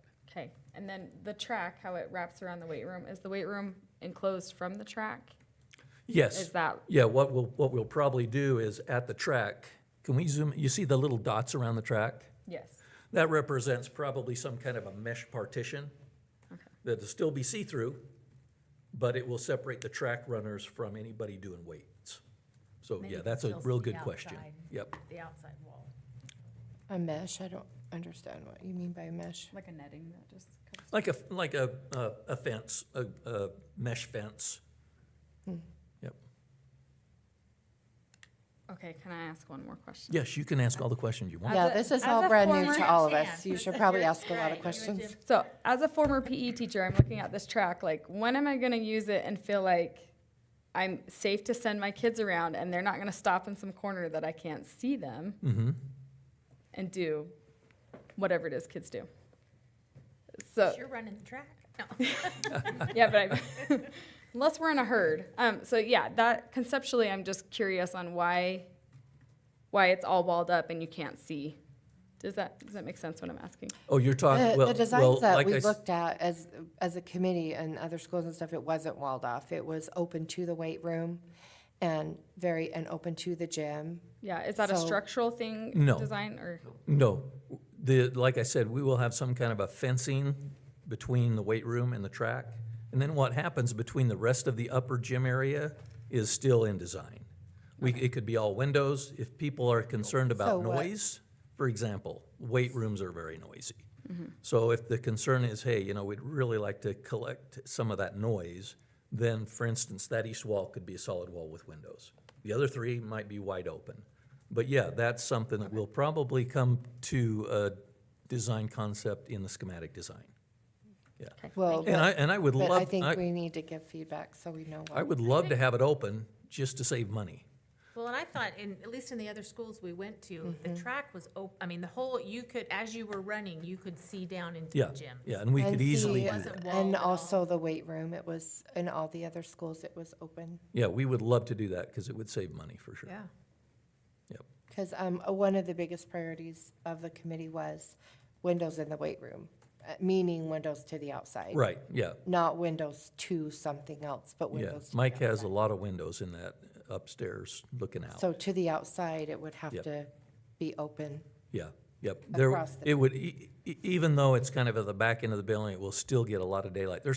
I don't think there's a space in this school that's not gonna be flooded with daylight. No, I don't mean daylight. I mean actual windows to the outside to see outside. Yeah. That's what I mean. Yep, yep. So like on page 8, where you have that wall of windows, that's the gym, correct? Yes. You're on page 8? Of the. So this could be open, But to your comment, Megan, yeah, opening that, I'm all for Yeah, that. right That would be there. great. And I bet Shay's all for that too. you see where I'm? Well, I it's don't similar know. to what you did at Rigby, in Rigby, right? To have it open. Because of the weight room being in between the track and The window, the track's going around the weight room. right? Rigby's all just around the gym. So, but Madison, it is around the weight room. No, it's not. Yeah, there was one, It there's is. one The weight school room's that the off to weight the room is side on the around the track. inside. It does. What we really like, What we saw, what we really like about this configuration is the two east corners can be pretty generous corners instead of the little sharp corners. that yeah, you we usually don't, get. yeah, nobody Yeah. wanted Yeah. sharp corners. Now, the other thing we're gonna have to consider, we'll obviously close off that weight room during basketball games, so kids can't get back there and play. But yeah, as far as leaving it open, that's easily done.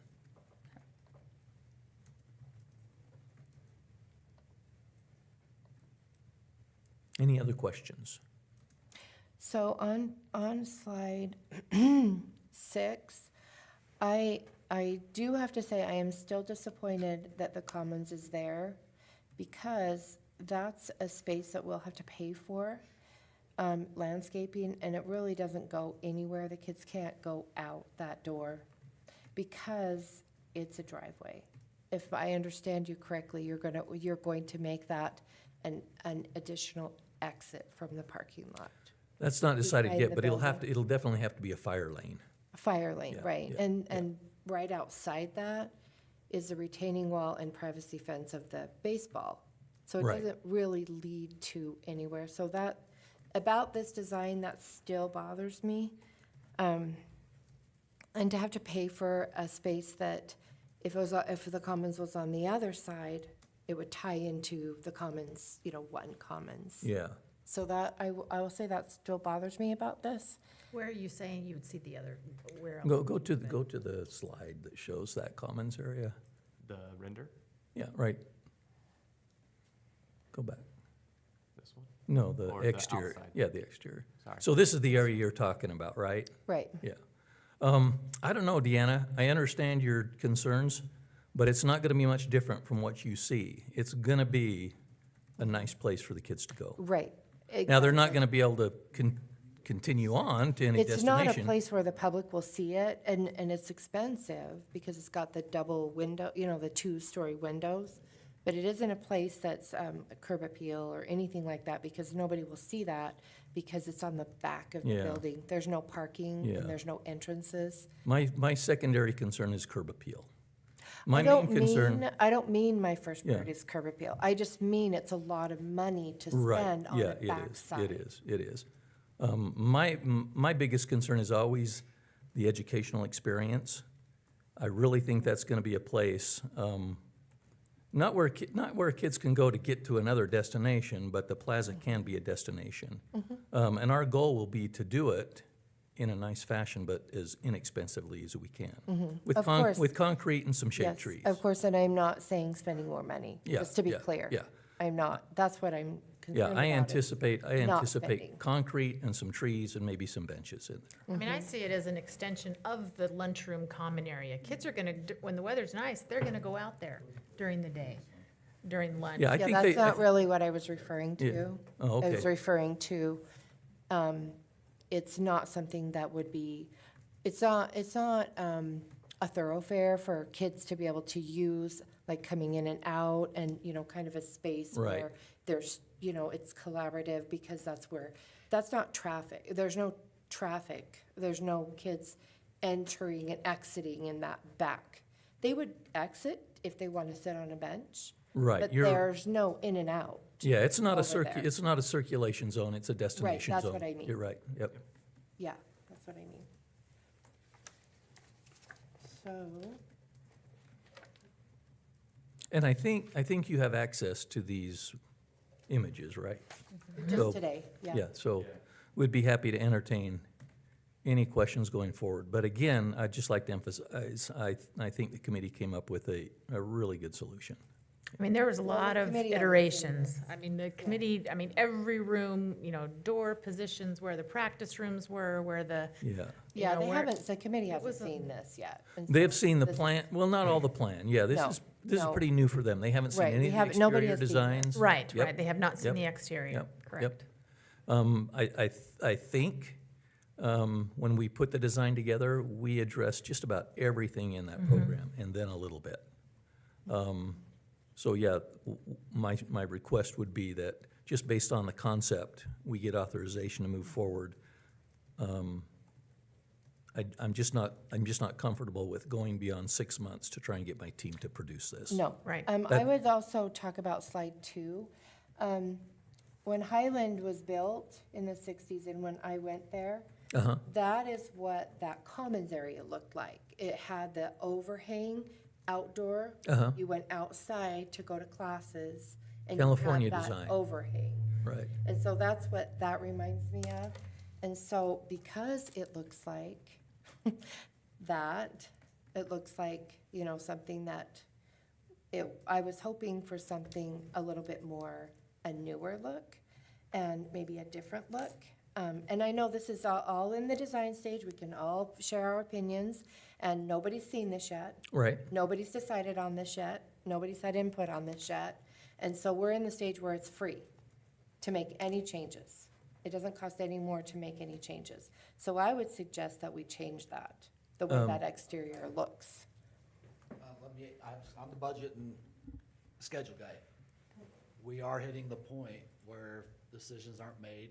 It is gonna cost time and money. I don't mean spending any more money on this. I'm wondering, what about take that canopy off? No, but what I'm saying is the decision-making is, at some point in time, there's gotta be like, okay, this is our basis that we're going Yes, in order to make it a schedule. If not, yes. another school year could be in jeopardy, which. Well, No, let's- that's, I don't want any of that. All I'm saying Let me respond to is that. to change that. We exterior can color. definitely, Deanna, in a matter of hours, we can show you what it would look like without the canopy. That's what I thought. And so But- that's, I'm not talking about adding Right, months yeah, on it's or easily done. years. Right. The reason we like the canopy was it gives it a lot more presence and it protects people when they're lining up to go to the game. But we can take that off and send it to you. Or put it on the first level. Is there a way to? We could look put at it that all on option the too. first level, Yep. change it? Yep. Just change that look. That's what I would like to see, is just another option. Yep, Maybe Yep. 2 or 3 options for a look that's different than that. Not because maybe this is what we'll decide upon, but I would like to have. No, you're 2 or absolutely 3 right. other options to look at. you're absolutely right. Nobody has seen these No. exteriors. The floor plan is pretty much massaged out and worked through the committee. Right. This is the first time anybody's seen the exteriors. So we're not presenting those as a final solution. Right. But, having said that, we can make some quick options and get them out to you. But my request would be that we not be dilatory once we get those options, that we make a decision. Oh, And I don't know who. I think don't we're know who all would- on board with making Yeah, decisions. I don't know who would make that, but let's just plan on in the next day or two, at the most, we get you a couple of different options. I would love Yeah. that. And So keep is the it- decision you need today on the inside? If we could get a go-ahead on the floor plan, I could get my team, mechanical, Right. electrical, structural, kind of looking at things and moving forward.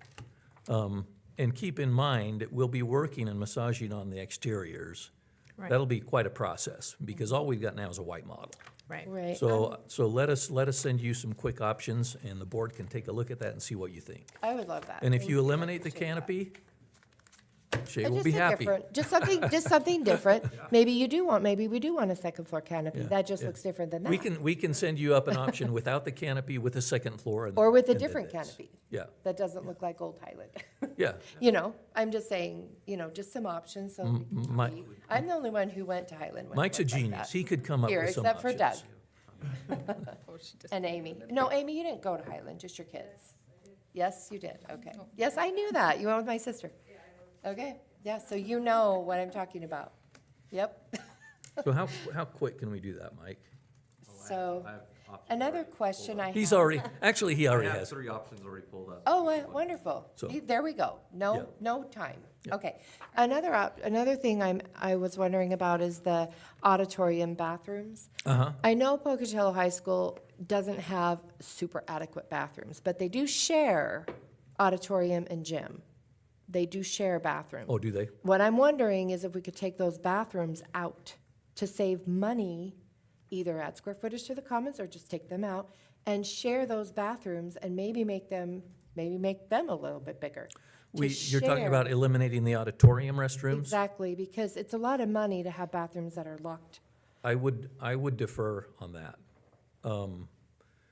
When you've got 800 people in there, it's nice to have them close, but, I can't argue with the cost issue. Mm-hmm. Right. It'll certainly save I'm money. just wondering if it's something that we can save money on. Can I we think to share his point, bathrooms? in a common, sharing bathrooms, though, you're looking at 4 bathrooms across the hall, right? And That's what I'm saying, an is if we made the other bathrooms a little bit bigger so they could be shared, and that would still be less money. Yeah. There's a couple of considerations. One, like I say, 800 people looking for the bathroom, and it's not real obvious where it is. The other really big consideration will be code. We may be So required. is that what you would probably need for code? There's We- a code minimum. Is that about what you need? We need to meet the code. Oh, yeah. So, and I think, based on the student restrooms and the auditorium restrooms, I think we're right in the margin. Okay, so Tanya, We can look I at it. wanted to ask you, these bathrooms aren't really what you had showed me. The bathrooms on the auditorium are, I think, I'm safe to say, what you were trying to avoid? But unless you're saying if they're only open for performances. So you wouldn't be concerned about it. What about the other bathrooms? Because we went on a tour to Pocatello High School, and it had an entryway, Can we zoom into that? and then you went around it didn't have a door. It was just an entryway. You went around the corner, and it was very similar to that. Do you know what I'm talking about? I have pictures. So, and you were saying that was a problem. So I'd just like your opinion go in on more than that. We're Does gonna, that meet your expectations? Because it doesn't feel like it does. let's zoom into it so we can, Because you are not seeing any of the stalls. so here, You see what I so, mean? So this is in direct response to the information I was given Right. for the bathrooms. From Tanya, So we have the sinks on the outside, right. and then we have actual, not stalls, but actual toilet rooms Mm-hmm. with doors and walls. And they're not visible, but there's no doors into that space. So. So you can hear, but you can't see. She's just asking for those walls between the hallway and the stalls is just eliminated. Well, you could do that, but then you're looking straight into one of the stalls, two of the See, stalls. and that's what I didn't want. We had talked about, I get the picture I texted you, Right, has the sinks, and Right. then it has the stalls.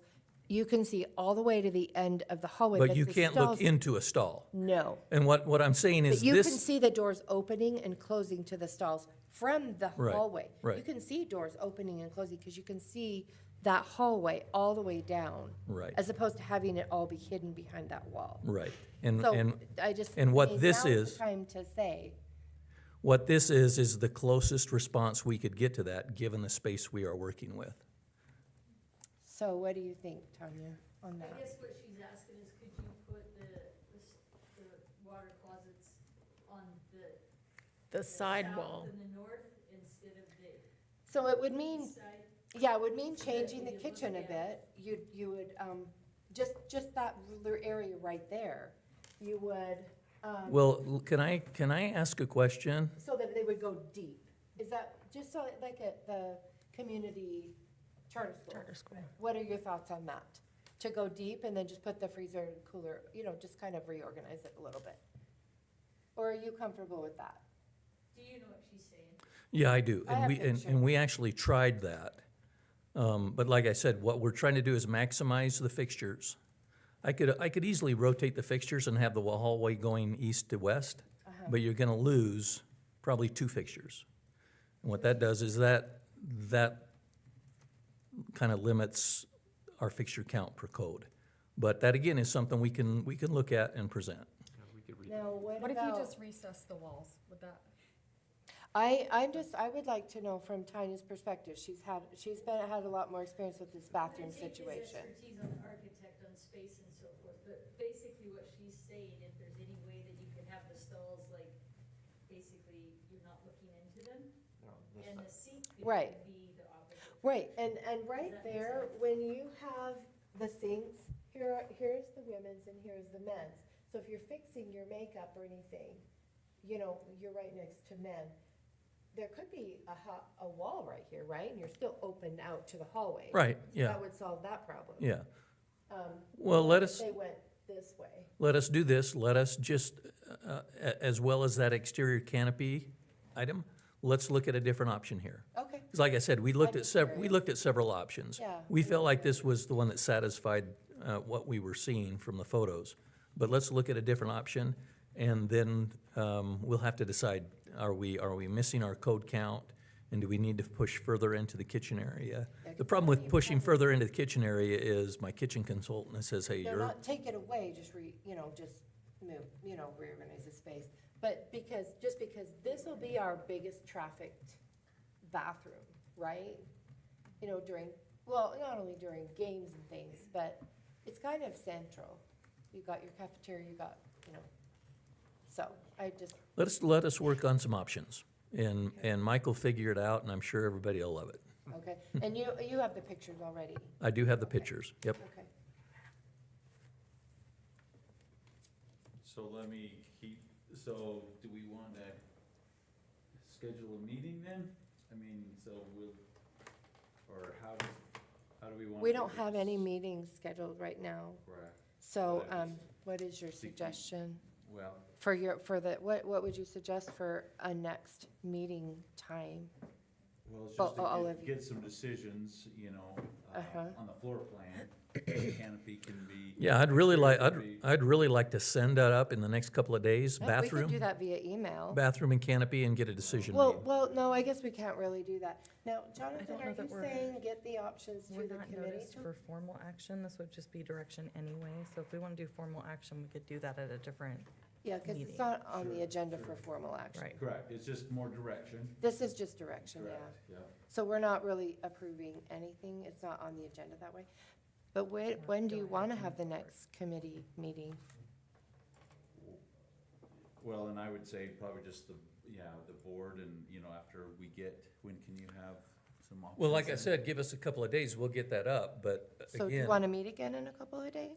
Is that what you're thinking? if that's required, I'd love to just get an email saying, this is great, let's move forward. But I'll do whatever Well, I the don't know, board wants to Jonathan. do. What do can we you- do, Renee? Can we do a vote by, Well, action by email? it's, no voting by the email, but I'm just thinking for today, we weren't noticed for any formal action, like adopting a plan. This is more direction for them to move forward with, okay, we can start talking to, the engineers committee. and all of that, and The and the- committee first, and then, yeah. So. That was my I question. think that at this point, if we're good with most of it, except for if you want to see the different entrance and you want to see the different bathrooms, that we could probably send those out via email. But we would probably need to get some type of open meeting scheduled to give like formal direction to the architect team, so. And we're fine, we can come up whenever you want us to. Okay. Okay, so, Jonathan, what do you think Well, about that's what I the just was thinking, committee even though I meeting? love the email idea, but I'm wondering if it just, would it be better just to quickly, we've had very quick meetings before on the Well, time that's convenient. What about Monday? Yeah, that's what I'm. If we did, now, are you saying a board meeting or a Highland Rebuild Committee? I was thinking more of a board meeting.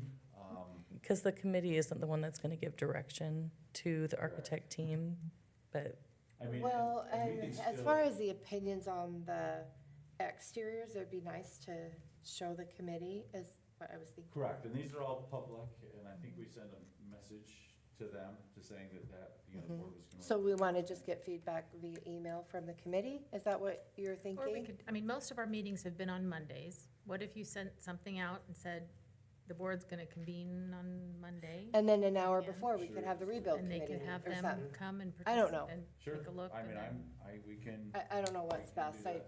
I just wondered what would work with your schedule, give you enough time, but also not prolong this. Yeah, I'd like to do something by next week. So Yeah, maybe if we we did can be back Monday- here next Monday. If we did Monday and we did, We would send the options up in the next couple of days, and Uh-huh. then we could meet on Monday. and can we send those out to the committee also so that they have? yeah, and I think that would be kind of if we wanted to do like a formal like committee meeting, go over where we're at now, look at those couple of options, and then maybe convene a special meeting after. To on provide Monday? direction So combine the on- two? That's what I was thinking. Okay, Okay, Yeah, Yep. that We works. can, I think that would be, what time on Monday? Does that work for everybody? wait, let me see. Monday, the 24th. The I'll be out of 24th. Let town, me see. You will be out of town? So, but you could still have, you can still have 3. Yeah. and Jim, if you're And we'll able see. to review anything while you're out of town, Okay. you can email me your thoughts or input on. Okay. And I can at least I am put free that all out day Monday, in so the just public so meeting. if whatever, 4:30. but if we, but Jim, when would 3:30, you be back 4:30. in What Well, time? we are I won't be what time back are you until thinking? Thursday. Time, I mean. Oh, yeah, Thursday, Thursday, okay. 27. committee And like- they'd love Are to do you- it during the day. You okay? But it's usually what, 4:30 is when Or we've would you done. rather- I'll just go through them. If I see something, I'll email Renee Okay, if I have any choice. it's Monday, Monday. okay, for, It is. okay. What time, Jonathan?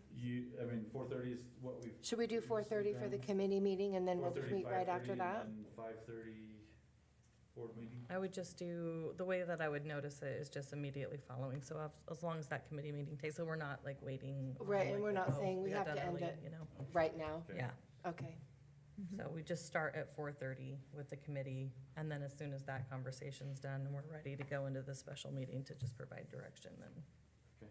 And the committee members can stay in the, Yeah. it's not an executive, Right, right? no, They that can would stay be in an the open room meeting, and Yeah, they just, could stay. right. We really just would, yeah, is that good? We Does also that give need you to enough have time and- direction on those extra spaces then, or not? so can, we We do talked- need the money for that. Yeah, we're gonna take 30 days and kind of look at that, we'll look at the budget, and Shay has that, kind of some numbers there. So we'll move And we'll forward look with to this see. design because you can easily take off. Well, it's not some of easy. those. It's not So, easy, Well, what do you say? but it's an option.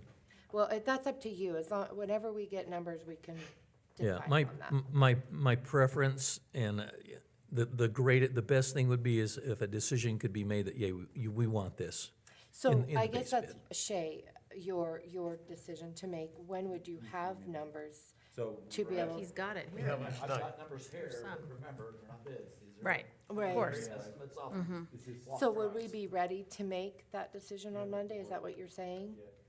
Yeah, because as long as you're not adjusting square footages and Oh, making the stuff board, yeah, I've bigger, got it up. Do you want me to pull smaller, that up? whatever, these numbers should stay pretty accurate, 'cause I'm not Um, taking oh, you on that this? count Yeah, I was just going.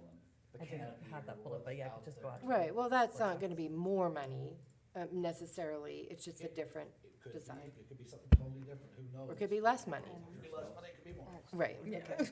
I get that. But So- I need to emphasize, exactly right. When I hear committee, it's great, great stuff comes out of there, but what comes out of there is more ideas, more indecision, paralysis through analysis. So, So I just need to emphasize, you guys are at the time where it's time to say, maybe I don't have everything I want, or this person wants, but it's time to move forward if you guys wanna make that school year into school year. Right. I'm prepared to Stick a make a stake in the decision by Monday. If, Doug, what do you say to that? Sure, I think. Does everybody feel No, I comfortable said with like that? the back guy when I say that. but No, it's- no, it's I- not, but it- No, I'm I prepared, think I'm we're very prepared to close. move forward, so, I'm, So if we want to turn some time over to Shay then, so okay. in your packet and online here is again some, some final programming kind of estimates. Shay, if you want to. Yeah, so it kind of Go through just those. follows Kent's colored areas around. So on the first floor, well, first thing is the demo of the existing area, the underground structures, and the BOAC. So that's to get rid of what's remaining out there that everybody's seeing, to get the rest of that hauled off. Which we would love if Can we I- make some decisions and we go on forward and get these design, engineers on board, hopefully work on some of that This this summer? summer, fall, so that we get ahead for next spring. Now, part of that will be covered by insurance, the part that was not structurally sound, correct? Just the part that was considered structurally I think sound will not. portions of it, and John can answer more, I think all of it's gonna be touched by insurance. Correct, so remember Okay. now, back to the budget, right? So these guys, they don't care, or where the money comes from. Okay, They just okay. pay. All right, You- so I guess know I you will. care, But then. I won't yeah, ask you that so- question. So there will be some of Sorry. that insurance definitely paid for that. Yes, as far as the restoration, the money we would have put into that to have that, usable space again. So that will help offset slightly, I would And there say. was- And then the part that wasn't structurally sound, right? To finish, oh, that's kind of already demoed. The only thing Okay. insurance would have been even having you guys try to save would have been the structure, everything else was ruined, mechanical, all that stuff was Oh, gone. yeah. So okay, the majority of it is at least touched by insurance. okay, thank you. So then on the first floor, we got the auditorium at 850 seats. We didn't have a count. That about right, Ken? Mm-hmm. Just over 800. So that's the first number, on the first floor. So that's just under $8 million. The music and classrooms and support spaces, which is the large area that goes all the way around it, it's 7.5. And remember, when I'm using these numbers, these are the budgetary numbers off square foot prices and historical data. Cafeteria commons area is just under $7 million. That's the entire area, not including the bathrooms. The bathrooms are with the auditorium. And the gymnasium athletic spaces, which includes the largest square footage of the project, is the locker rooms, the PE locker rooms, the wrestling room, the gymnasium is 10.2 million. Then going up to the second floor, the auditorium, second story where your booth and everything is for your production is 859,000. No, I thought we were gonna do the sound booth on the first level and not do an upper level sound booth because Yeah, we discovered that- we actually have a mezzanine control and a floor control space. Okay, because And the I mez- know that Century said that they do not use their upper level, and so I wondered if I thought we had decided to take it off to save money. That second The level. last we heard was they wanted both in. Oh, one. okay. But Well, I if- guess but- that's but- something that we but should if- probably decide too, if we want both, if Century finds that they don't use it ever, I'm just wondering. Yeah, that area, regardless of whether you do control up there, I would keep that area, because it's a space where we can do mechanical and storage. Right. Pretty It's just that- inexpensively. Just that, the sound. The whole area above the restrooms, basically. Okay. Yeah. So- But, you know, if somebody definitively says, you know, we don't want any kind of control up there, my concern is that's such great storage and mechanical space. Yeah, I you- think, Oh, I wouldn't want to take the area away because Yeah, of okay. mechanical I and probably all that. I'm misspoke. just saying to I not can see the, have the got extra it, money to put the sound. just reuse it, yeah. I don't Yeah. know. just call it second No, I can story agree in the with that. auditorium, that's storage or whatever, because they definitely do still the sound controls in the middle of the auditorium seating. Okay, perfect. That yeah. sounds great, thank you. And then you got the second story cafeteria commons area, which is about $500,000. That's the upper level area. The stairs, the fancy stairs go up. Real nice Loft area. area. And then the second story gymnasium athletic spaces, 7.6, is everything except that auxiliary gymnasium area for the batting cages and stuff. That's not included Which in is that number. down at the bottom. So, then the remodel, the existing classroom remodels. We have 1.4 million, actually almost 1.5. That's your classrooms minus the science rooms. Science rooms are by themselves because they are more expensive spaces. than In the old typical part. classrooms. So that's the reason why that we separated them out. And we got major and minor. So some of those science classrooms, there's not gonna be a lot done in them. We're gonna go in and get rid of the plastic laminate countertops. We're gonna put resin in them. We're gonna redo some gas runs. We're gonna take care of, make them more of a functional, because right now they're not real functional. Teachers are doing a great job with what they got.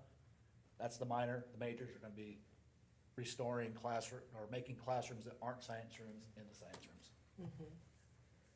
And the last remodel number for the classrooms is adding the 2 classrooms on the stage in the existing auditorium.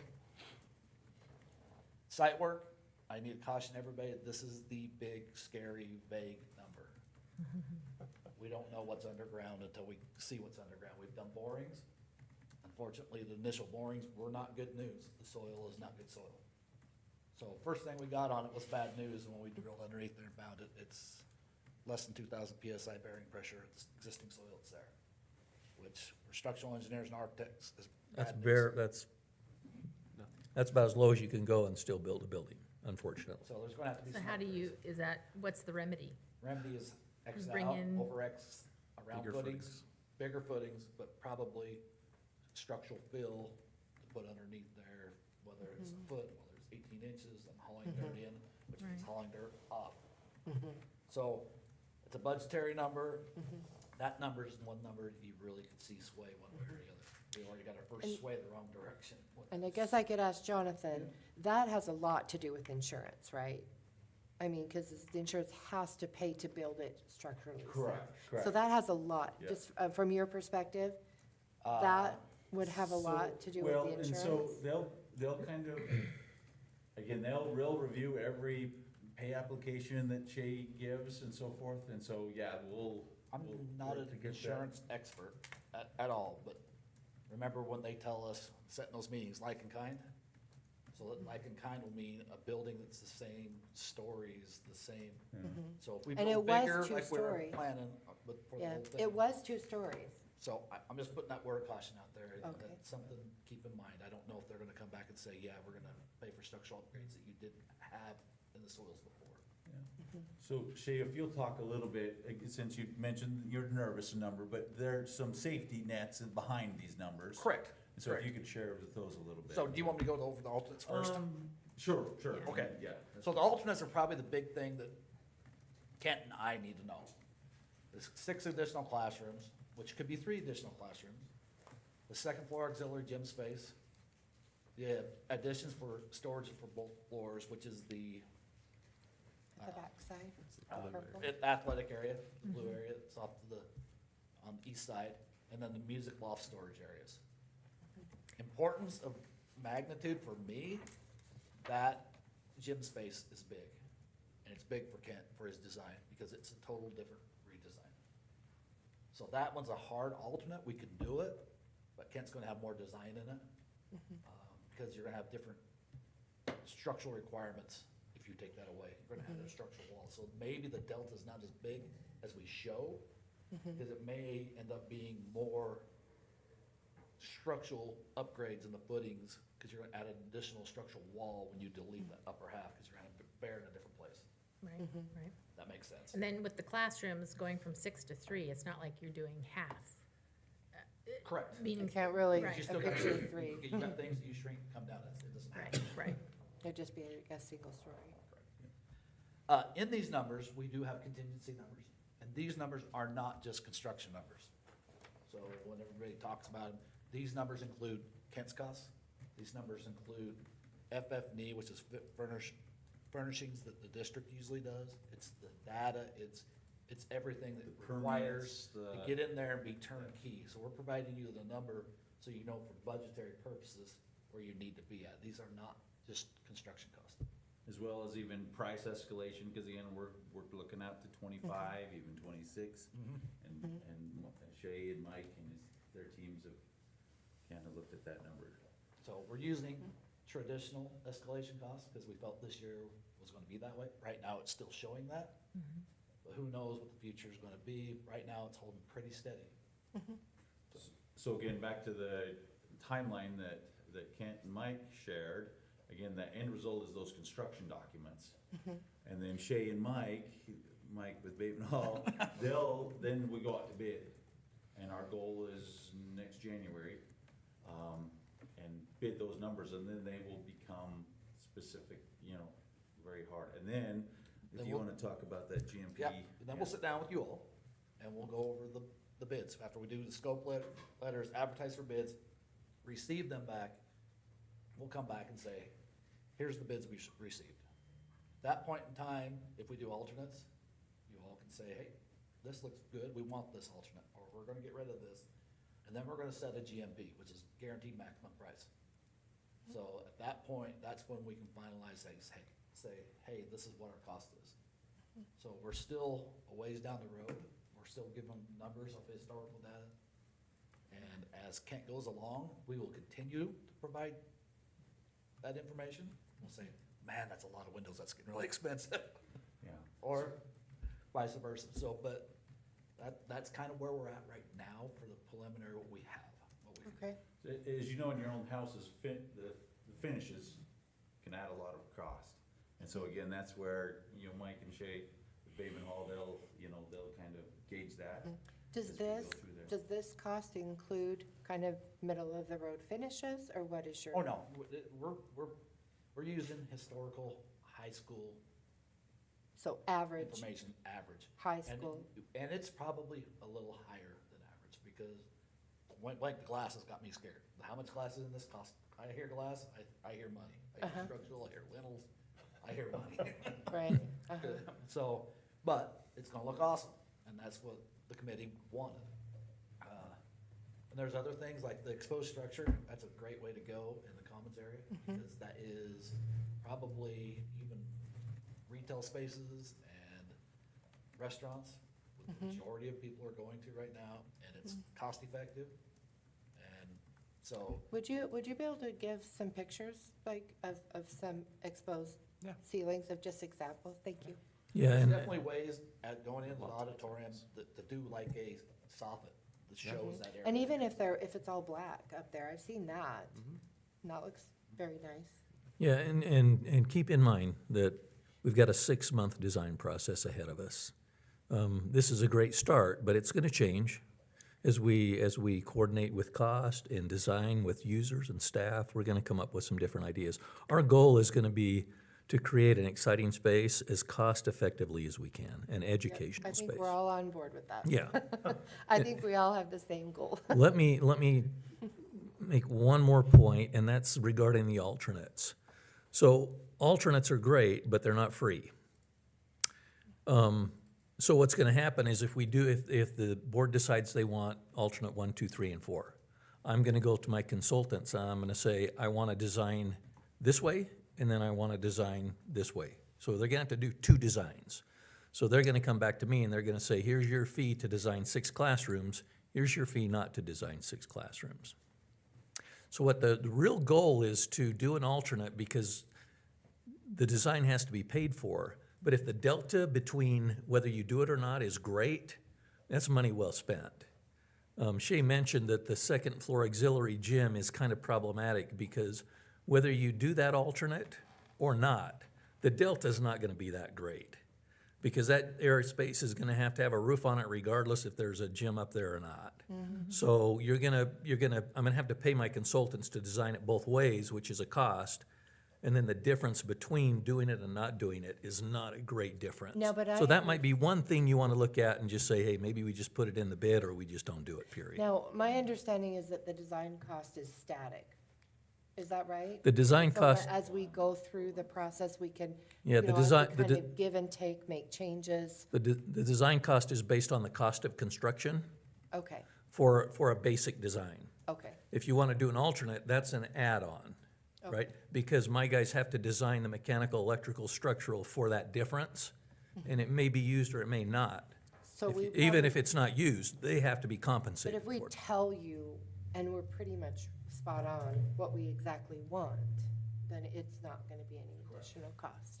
No alternate. Like, Yeah, if you, if we tell you what anything you include in the base bid, yeah, that's Well, I covered. just mean, whatever alternates we tell you right off the bat, No. it's not gonna be an additional. No, for example, Okay.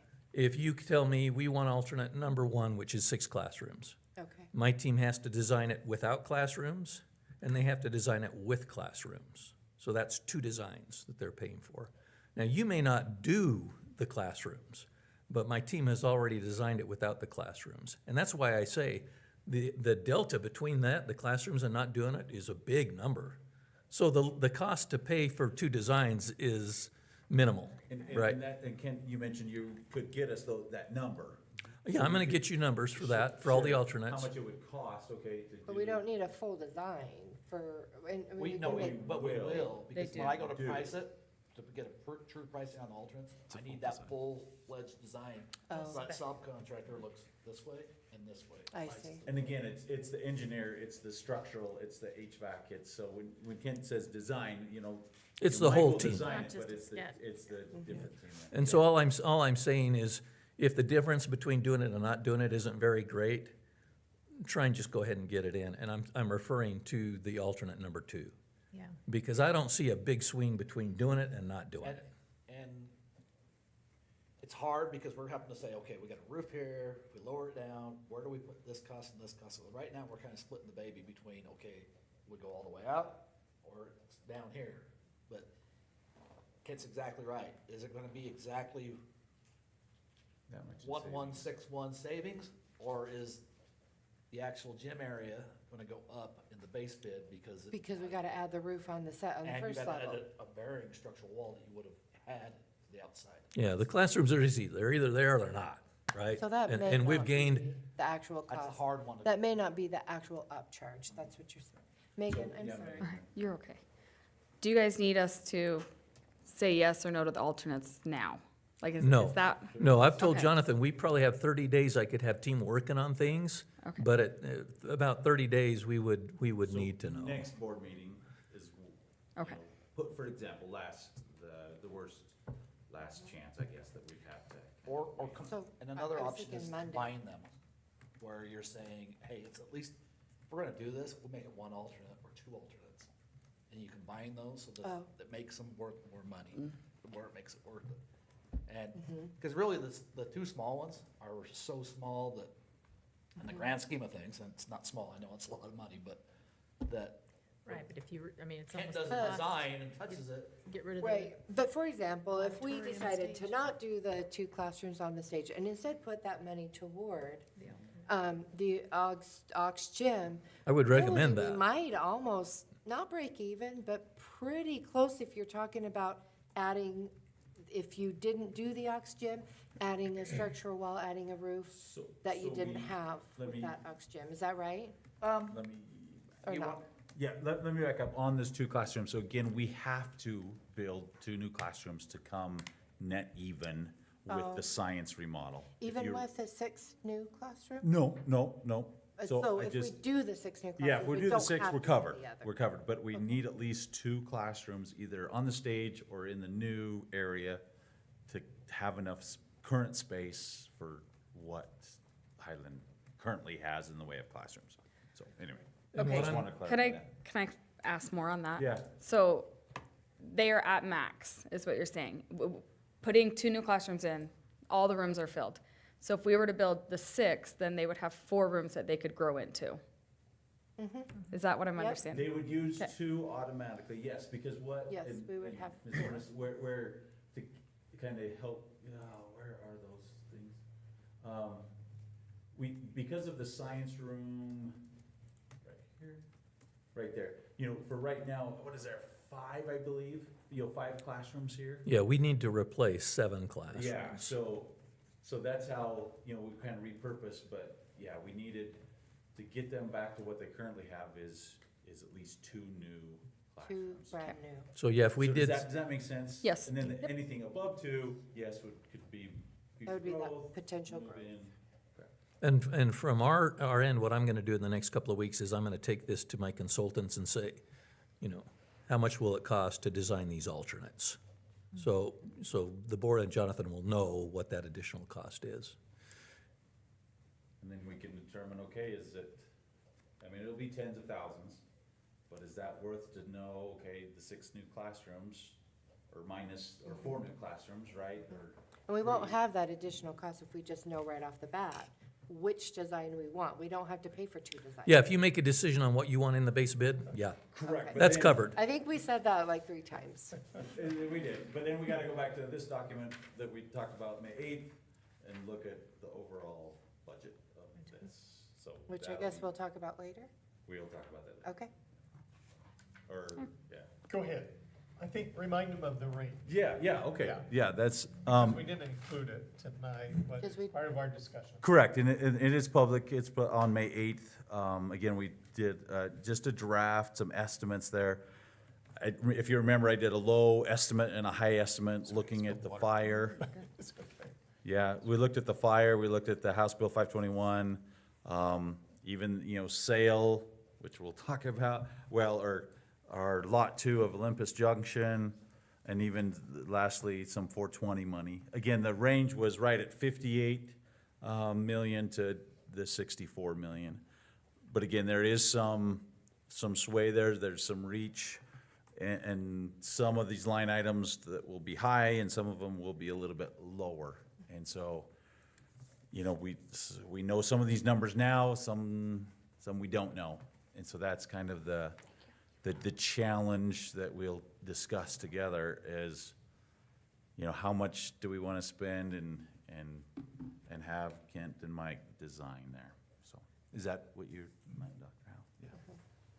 So this is within the ballpark, This is within the They're ballpark. within the Yes, that is the ballpark. That's- positive news. even with some of the additions, or the alternates. Yep, and yeah, like when we started, we wish we could have all the money, but, we don't there, but, I feel confident that we'll be able to still do something really, really good. Yep. Okay, any more questions, thoughts? We'll meet, If we do not do the classroom remodel on the existing auditorium stage, but do everything else, how do you feel about that?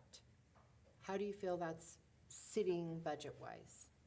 Within, what we had an estimate of 64 million to start off with, that's what we kind of said. well, no, that was high, so I was Oh, at right, well, that's 6. just what was said to the 60. committee, Yeah. so, yeah. So what are your thoughts on that? So if we don't do the 2 classrooms on the stage and. Right, that's a $500,000 right there. Correct. So, and then we do the other stuff, so we'd be under 64 million at that, Sure. 67, And we can definitely look at that, we could have, 63. the numbers are in front of us. That does help, obviously.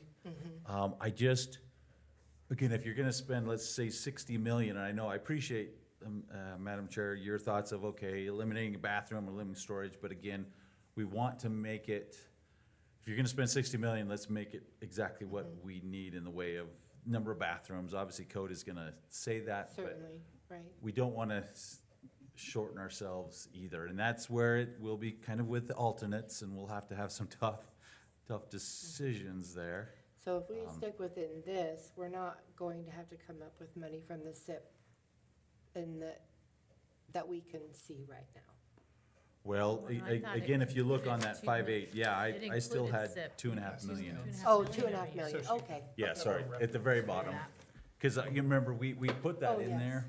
And again, if we don't For use it everything, I in guess, next yeah. school year, then it will carry it over into future projects, and then it will still be available in fiscal year 26 and so forth. And so, Okay. but yeah, that is included in the 58 or the 64 range there, Okay, thank you. so.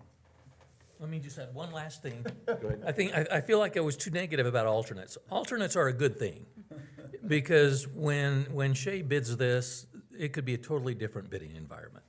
And you may come up with enough money to do these alternates.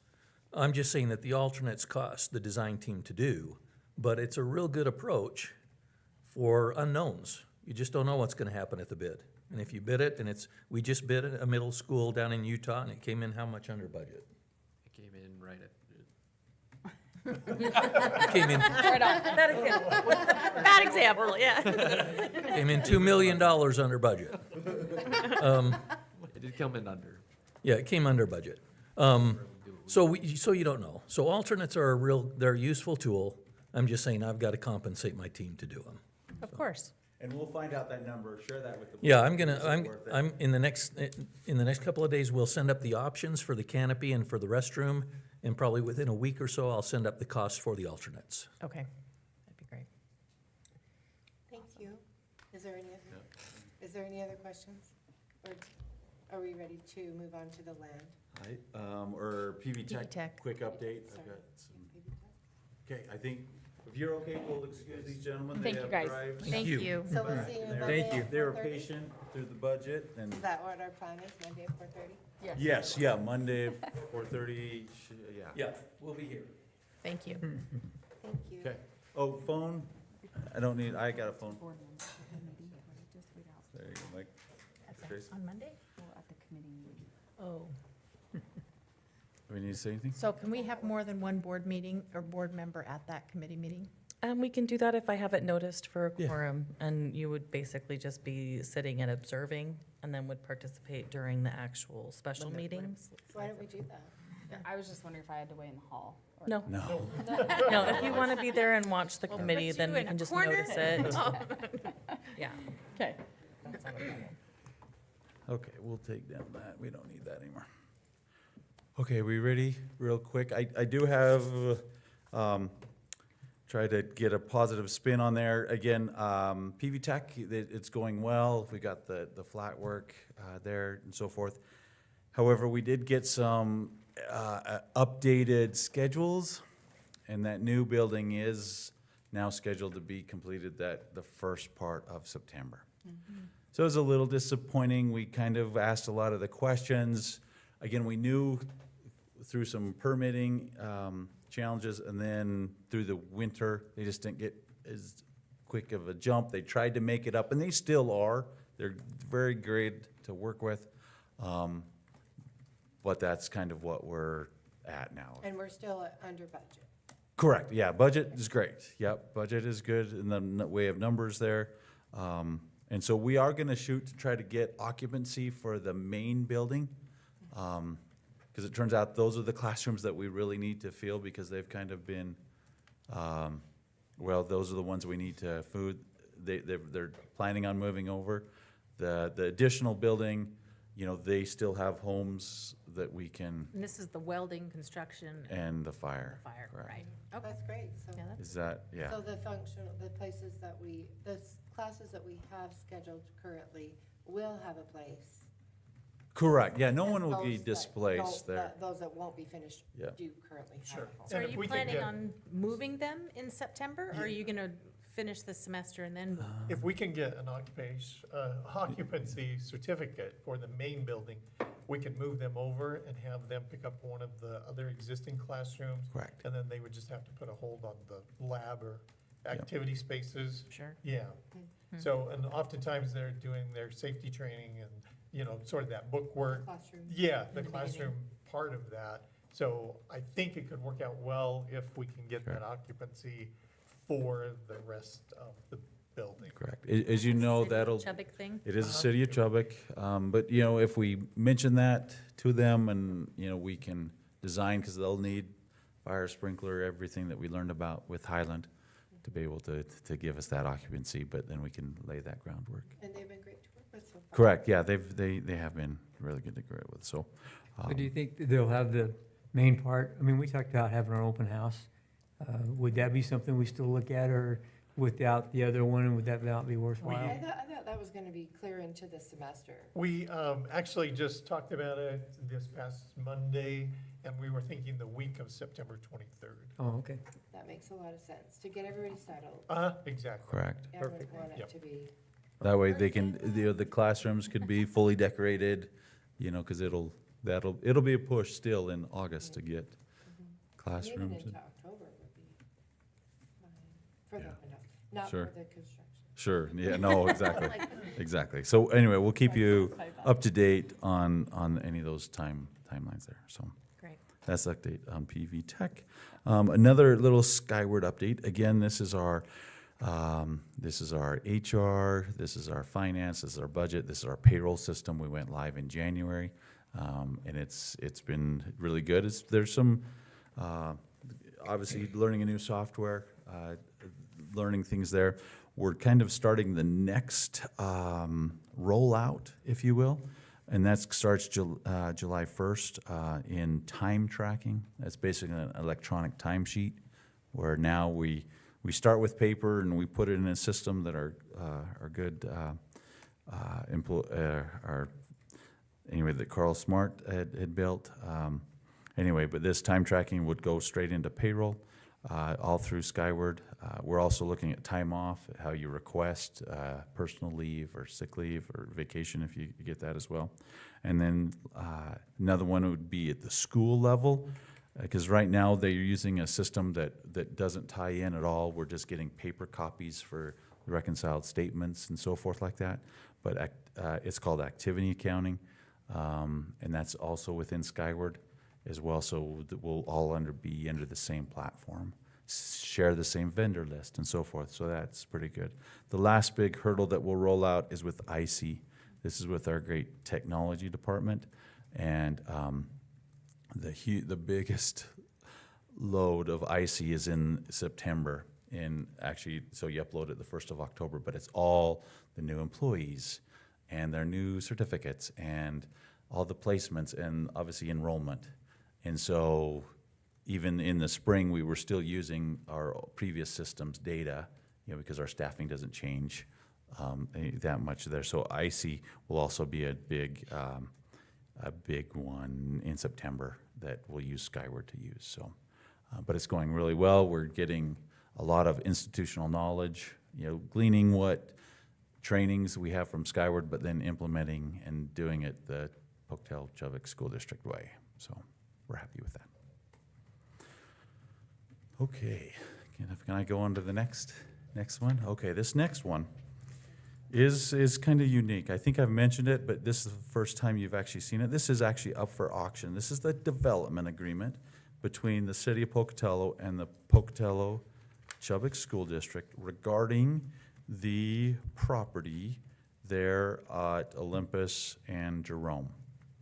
Basically, that means that if the city of Pocatello wanted an agreement that whoever were to develop that land, that they would essentially build the road to the north, continuing Venture Way. Okay? So that's primarily, in a nutshell, that's what this document agrees. This is basically, this will be tied to that land, like an easement. Is that, yeah, like an easement. It'll still be a public road, they just have to build it. Correct. Whoever develops that piece of property would do that. And so They only have to develop to their property, right? Correct. They would only, but both sides of the road, there were so many discussions on this. I didn't know I was involved in road building, but I'll add that to, yeah. Add that to your resume. Crunch Coast. Yeah, add that to the resume. So again, we had Sunrise Engineering, develop that for us, and yes, they would only go up to the portion that they rode, but they would be on both sides. Does this agreement between the city of Pocatello and us, will that have anything to do with the zoning? Or is that a completely separate part of it?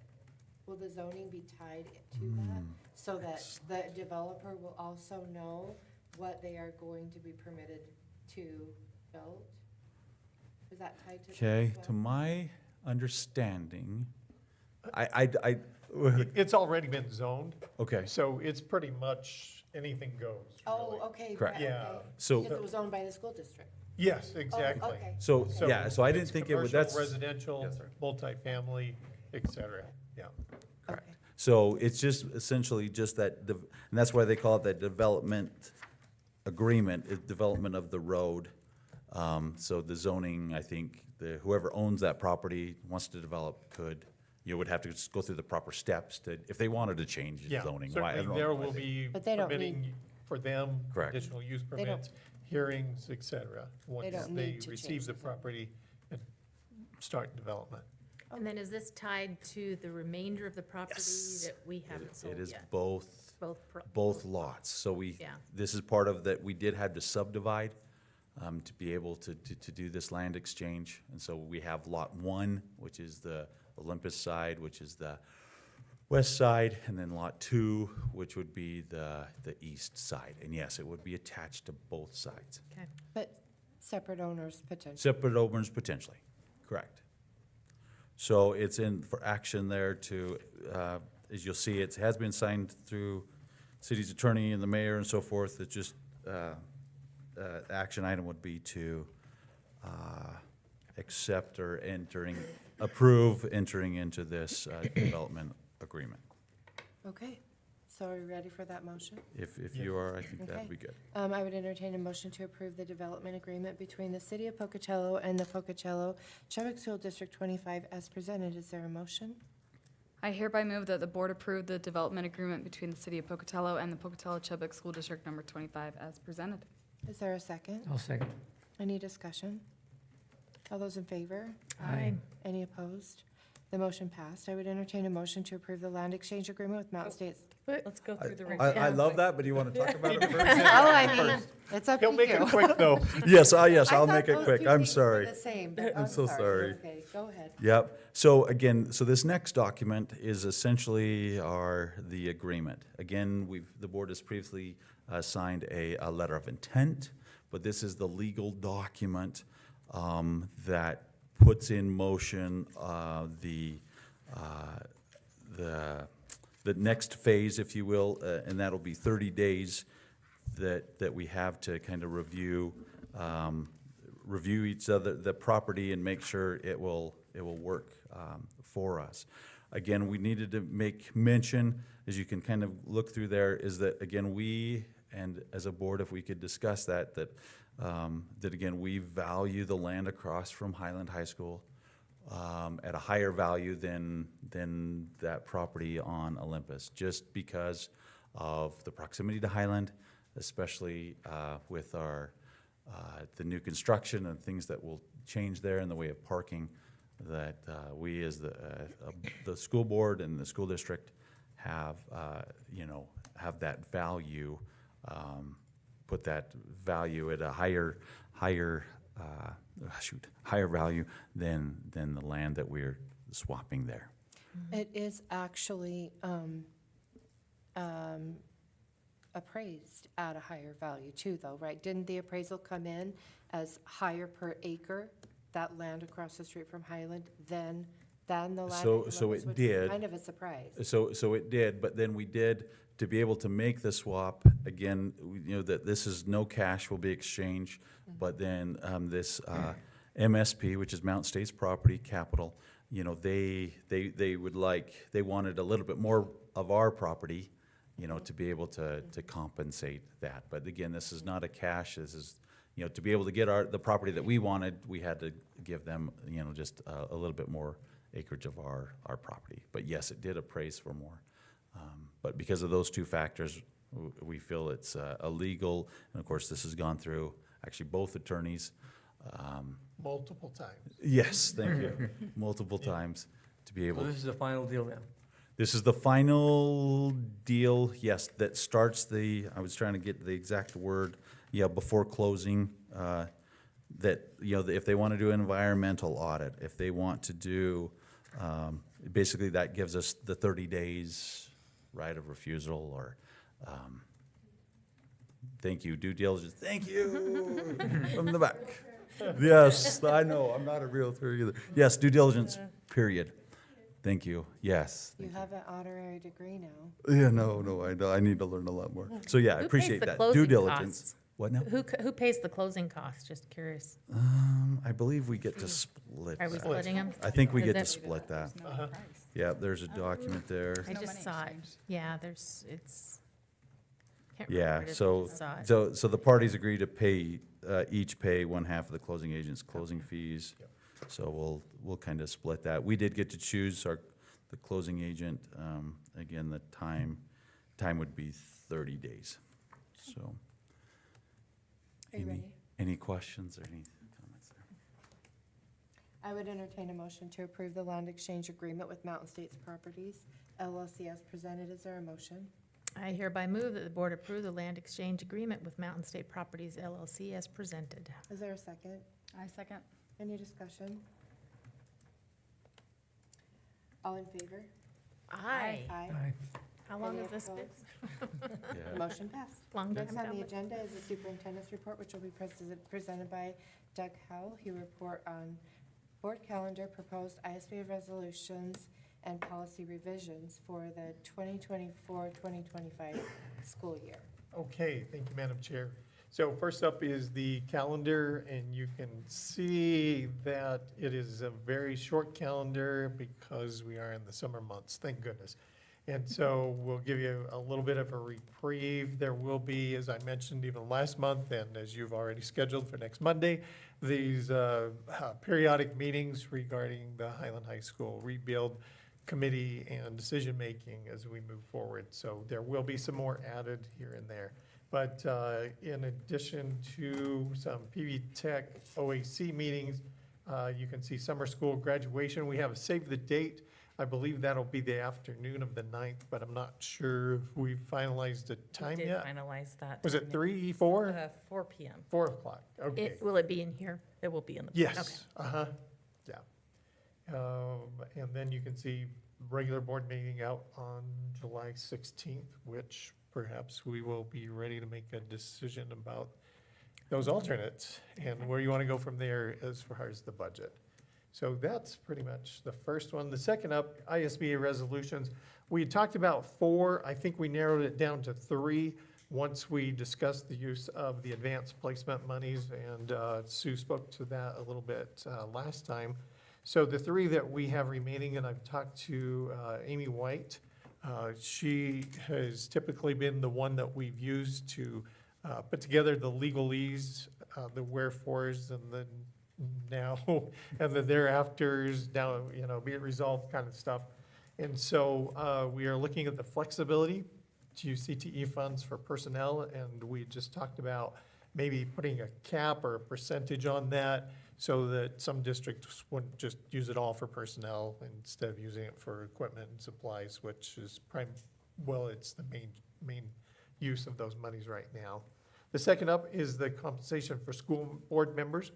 We've had a little bit of interaction with Quinn Perry at ISBA, and she has given us some information regarding about 13 other states and districts within those states that offer some sort of compensation, whether it be just your mileage, whether it be an opportunity to be part of group insurance.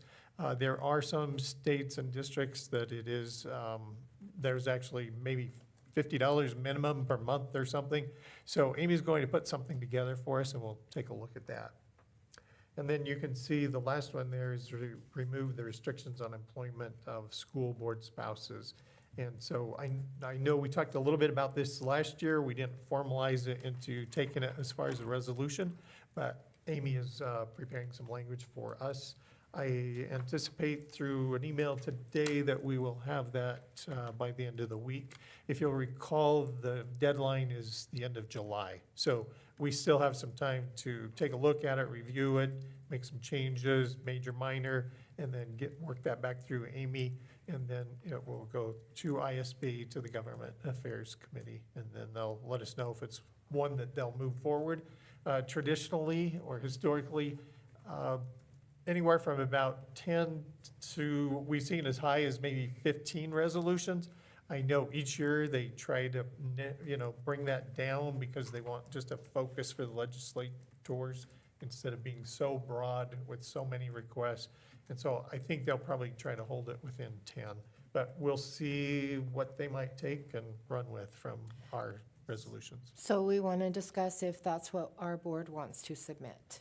Correct. Okay. Yep. So do we want to start with the first one? Oh, I don't have them yet. Oh, yeah, we're not gonna take action Well, on them, it's just. but I'm wondering yeah. though, if we want to pursue this, pay for Amy to do Oh. this, if Yeah, I thought everybody isn't. that's what the direction was last month. I didn't express my opinion, Oh. but if everybody else expressed theirs, then I'll just express mine.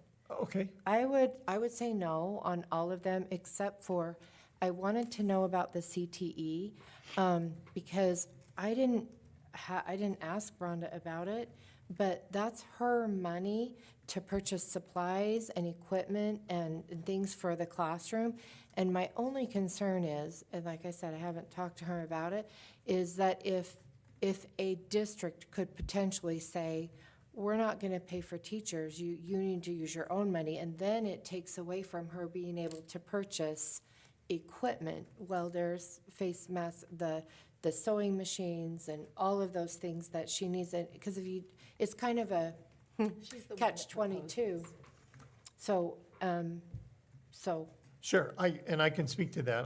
I've talked to Rhonda about this very thing, and in fact, she She's on there. agrees with she this. agrees with it, Yeah, and uh-huh. provided there's a probably percentage limit. Exactly, and Okay. that direction really came by way of a conversation that she had with Clay Long, who is over all CTE programs across the state.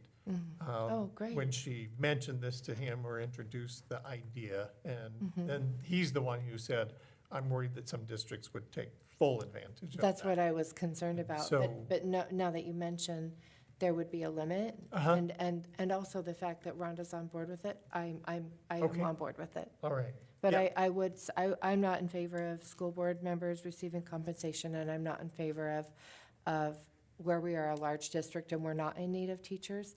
I would not be in favor of spouses being able to be employed, because we make all the decisions about pay, compensation, benefits, and I feel like it's a conflict of interest. And it could open the floodgates to a lot of spouses wanting to be on the school board, and, I mean, it could end up being a majority, potentially, of spouses on the school board. Therefore, I mean, it could potentially be a conflict of interest. So those are my thoughts. I would not be in favor of that, and so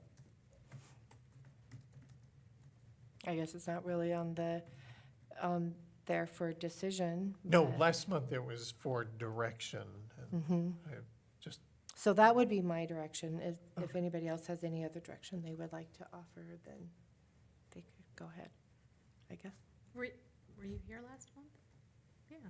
When we It brought wasn't up for it wasn't on for discussion. you presented it just very similar to what I did tonight. I guess I wasn't Yeah. really prepared, and it just wasn't, I asked Renee between then and now, are we going to be able to share our thoughts? Because it was presented as, these are proposals. So I don't Right. know. So I mean, right now. those are my thoughts, and Yeah. so, So the way that I wrote up this agenda was that based on the discussion of the board at the May meeting, is that these are the three that we are going to bring back to look at like as a final. But right now is just more of the discussion to let you know that we're in the process of getting those drafted by Amy to have the board potentially adopt those in July. So that's where we are at in the process. okay. But those were the ones that were brought forward based on that discussion that we had. But now that we've got, some of that kind of fleshed out, it's more the discussion of what do you think those resolutions need to include or say, or, that type of thing. So like I said, I'm not in favor of the others, but I would be in favor of the CT. So. I don't know that there's much difference between a spouse and one of your children. I mean, if you have one of your children working with the school district, is it the same? Yeah, I guess the only difference I would say is that you would not be receiving any of that compensation, but as a spouse, it does affect you. It's usually people have a budget together. Not everybody, but anyway, that's just what my thoughts are, but everybody is certainly, welcome to share theirs. Okay. But if there are no other thoughts, or if no one else disagrees, then Then I what we would could do is say just continue we to should move move on. forward, bring it back, and then the board would make a decision about which ones of those we would submit. Okay, So that would give you an opportunity to actually vote based upon your discussion okay, once you've seen the resolutions. okay, if that that's makes okay. sense. Yeah. Okay.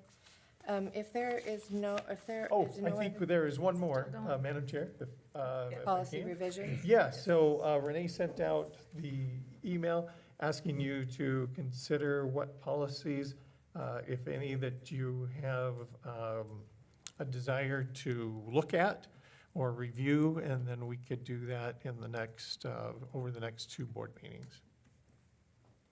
I guess my question is how is it that, so like the 2 policies that we did today for first reading, I mean, is there a schedule that goes through all of our policies that ones come up, or is it coming from the cabinet?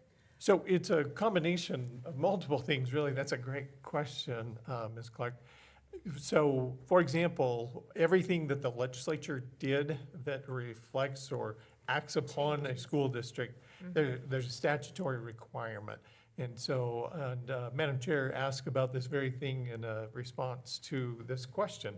And we will rely on ISBA and to use their legal counsel to develop model policies. And so oftentimes what we bring to you will be a model policy, and then we make adjustments or modifications to that based upon the need of our district and certainly the input of the board and any patron input. And so that is one way. And then, for example, today, based upon what we've seen from the emergency response teams and that request, even from nurses or administrators, then can we add the EpiPens to that? So, yeah, it's just a combination. It could be a patron or a parent request. So from this, when I read this on the agenda, it looked like we were gonna start from page 1 and start going through each. And I don't think that's what your intent No, was. it's not at all. So we did talk 2 months back about policy revision related to classroom, for example. modification yeah, of school and- district property. Yes, and so if that's something you still want to pursue over the next couple of months, that would enact prior to the coming school year. I Or would if say we it's- could talk about it in July. I don't want to talk about it now. Obviously, we don't Yeah. have any preparation, so, yeah, I Exactly, would. yeah. But And this the is, other- again, just direction tonight Uh-huh. for us to know what you're interested in, Sure. if there's something else. The other things would just be what the ISB recommended, based on the legislation that was passed. They recommended a couple of things, and so as long as we integrate those things You bet. into our board policy to be in compliance with the law. And then the other thing is the parental permission, because that is currently Idaho law, that we have to have parents' permission, and Renee said that that would be also on the July agenda. Yeah. Okay. Will you just talk about that for a minute, so the rest of the Yes. board members will be familiar with what we Yes, discussed? okay, so that 2 was one months of the ago. things, I think originally we were maybe planning to bring some of those policy revision proposals to this board meeting. But I did get an update from Quinn and April at ISBA that they're not gonna be ready with any model policy or examples until probably the end of this month, maybe first part of July. So we would bring those draft model policies for the board to review, and those would be, based on legislation that changed over, March and April this year. So we would look at those. And then the parental consent forms, we are working on those right now. And they are, they're pretty in-depth, because it's going to kind of change our whole process with how we do online registration for students, that it would be a new student to the district or incoming kindergarten. The family would go through that online registration piece and just fill out their consent for each one of the things that kind of is covered under that parental rights legislation. Right now, we're not at a place where we can add that to our Infinite Campus system, so that would have to be for the 25-26 school year. So this year, we're looking at what we can do to get an electronic form out to our parents to just, meet the intent of that law as best we can, but we just need to get that form more solidified to be ready And I in time think- for August, And I think so. Amy was prepared to give us, Right. not the same as another district. No, yeah, so. But just giving us an Yeah. idea of what would fulfill the requirements of that law. Right, and she and, did. I think that kind of she- the struggle that we were having is some of theirs, it really cannot relate to what we're doing, because a lot of their medical releases, all of the athletic trainers, all of that stuff, they have individual school nurses and sometimes multiple, and we're trying to make that work for our districts, because we can't have all of those same, we'll do this, this, and this, where we don't have the staffing to do some of those things that West So we Ada just have to does, but. tailor it to us. Right, exactly. That's what we're doing right now, is just kind of tailoring that to our district, so. Mhm. But that should be ready in July. Yeah, those are For the review. ones that I was wanting. I thought that we were going to talk about board policy on that one, but we could do that at the next meeting as well, if you Yes. want. Yes. So we could talk about board policy next meeting? Is that what you So said? which, Because we had talked about adding. Are you talking about a particular policy? Because that's kind of what we're trying to get at, is Well, what I policies just do we want to mean- look at for July? Right. I to be guess ready I mean, for- the code, I guess it was under the code of ethics. I'm not sure if it's under the code of ethics, but we had talked about, if two board members would like to add something to the agenda, that would be, Oh. these two board members would like to add. this. Okay, so that would be our school board meeting policy. So we do School have a board policy meeting. on that about how the agendas are created. So that would be one that we And- would bring. Okay. So that's what Okay. kind of, we're Okay. like, if you have any other Sure. thoughts about what policies need revision, and we did talk about We talked changing about that that. process. Mhm. So, Yeah, and I think had kind of some interest in that. and then whatever else just the any other ISBA that relates suggested. to us. Okay. Okay.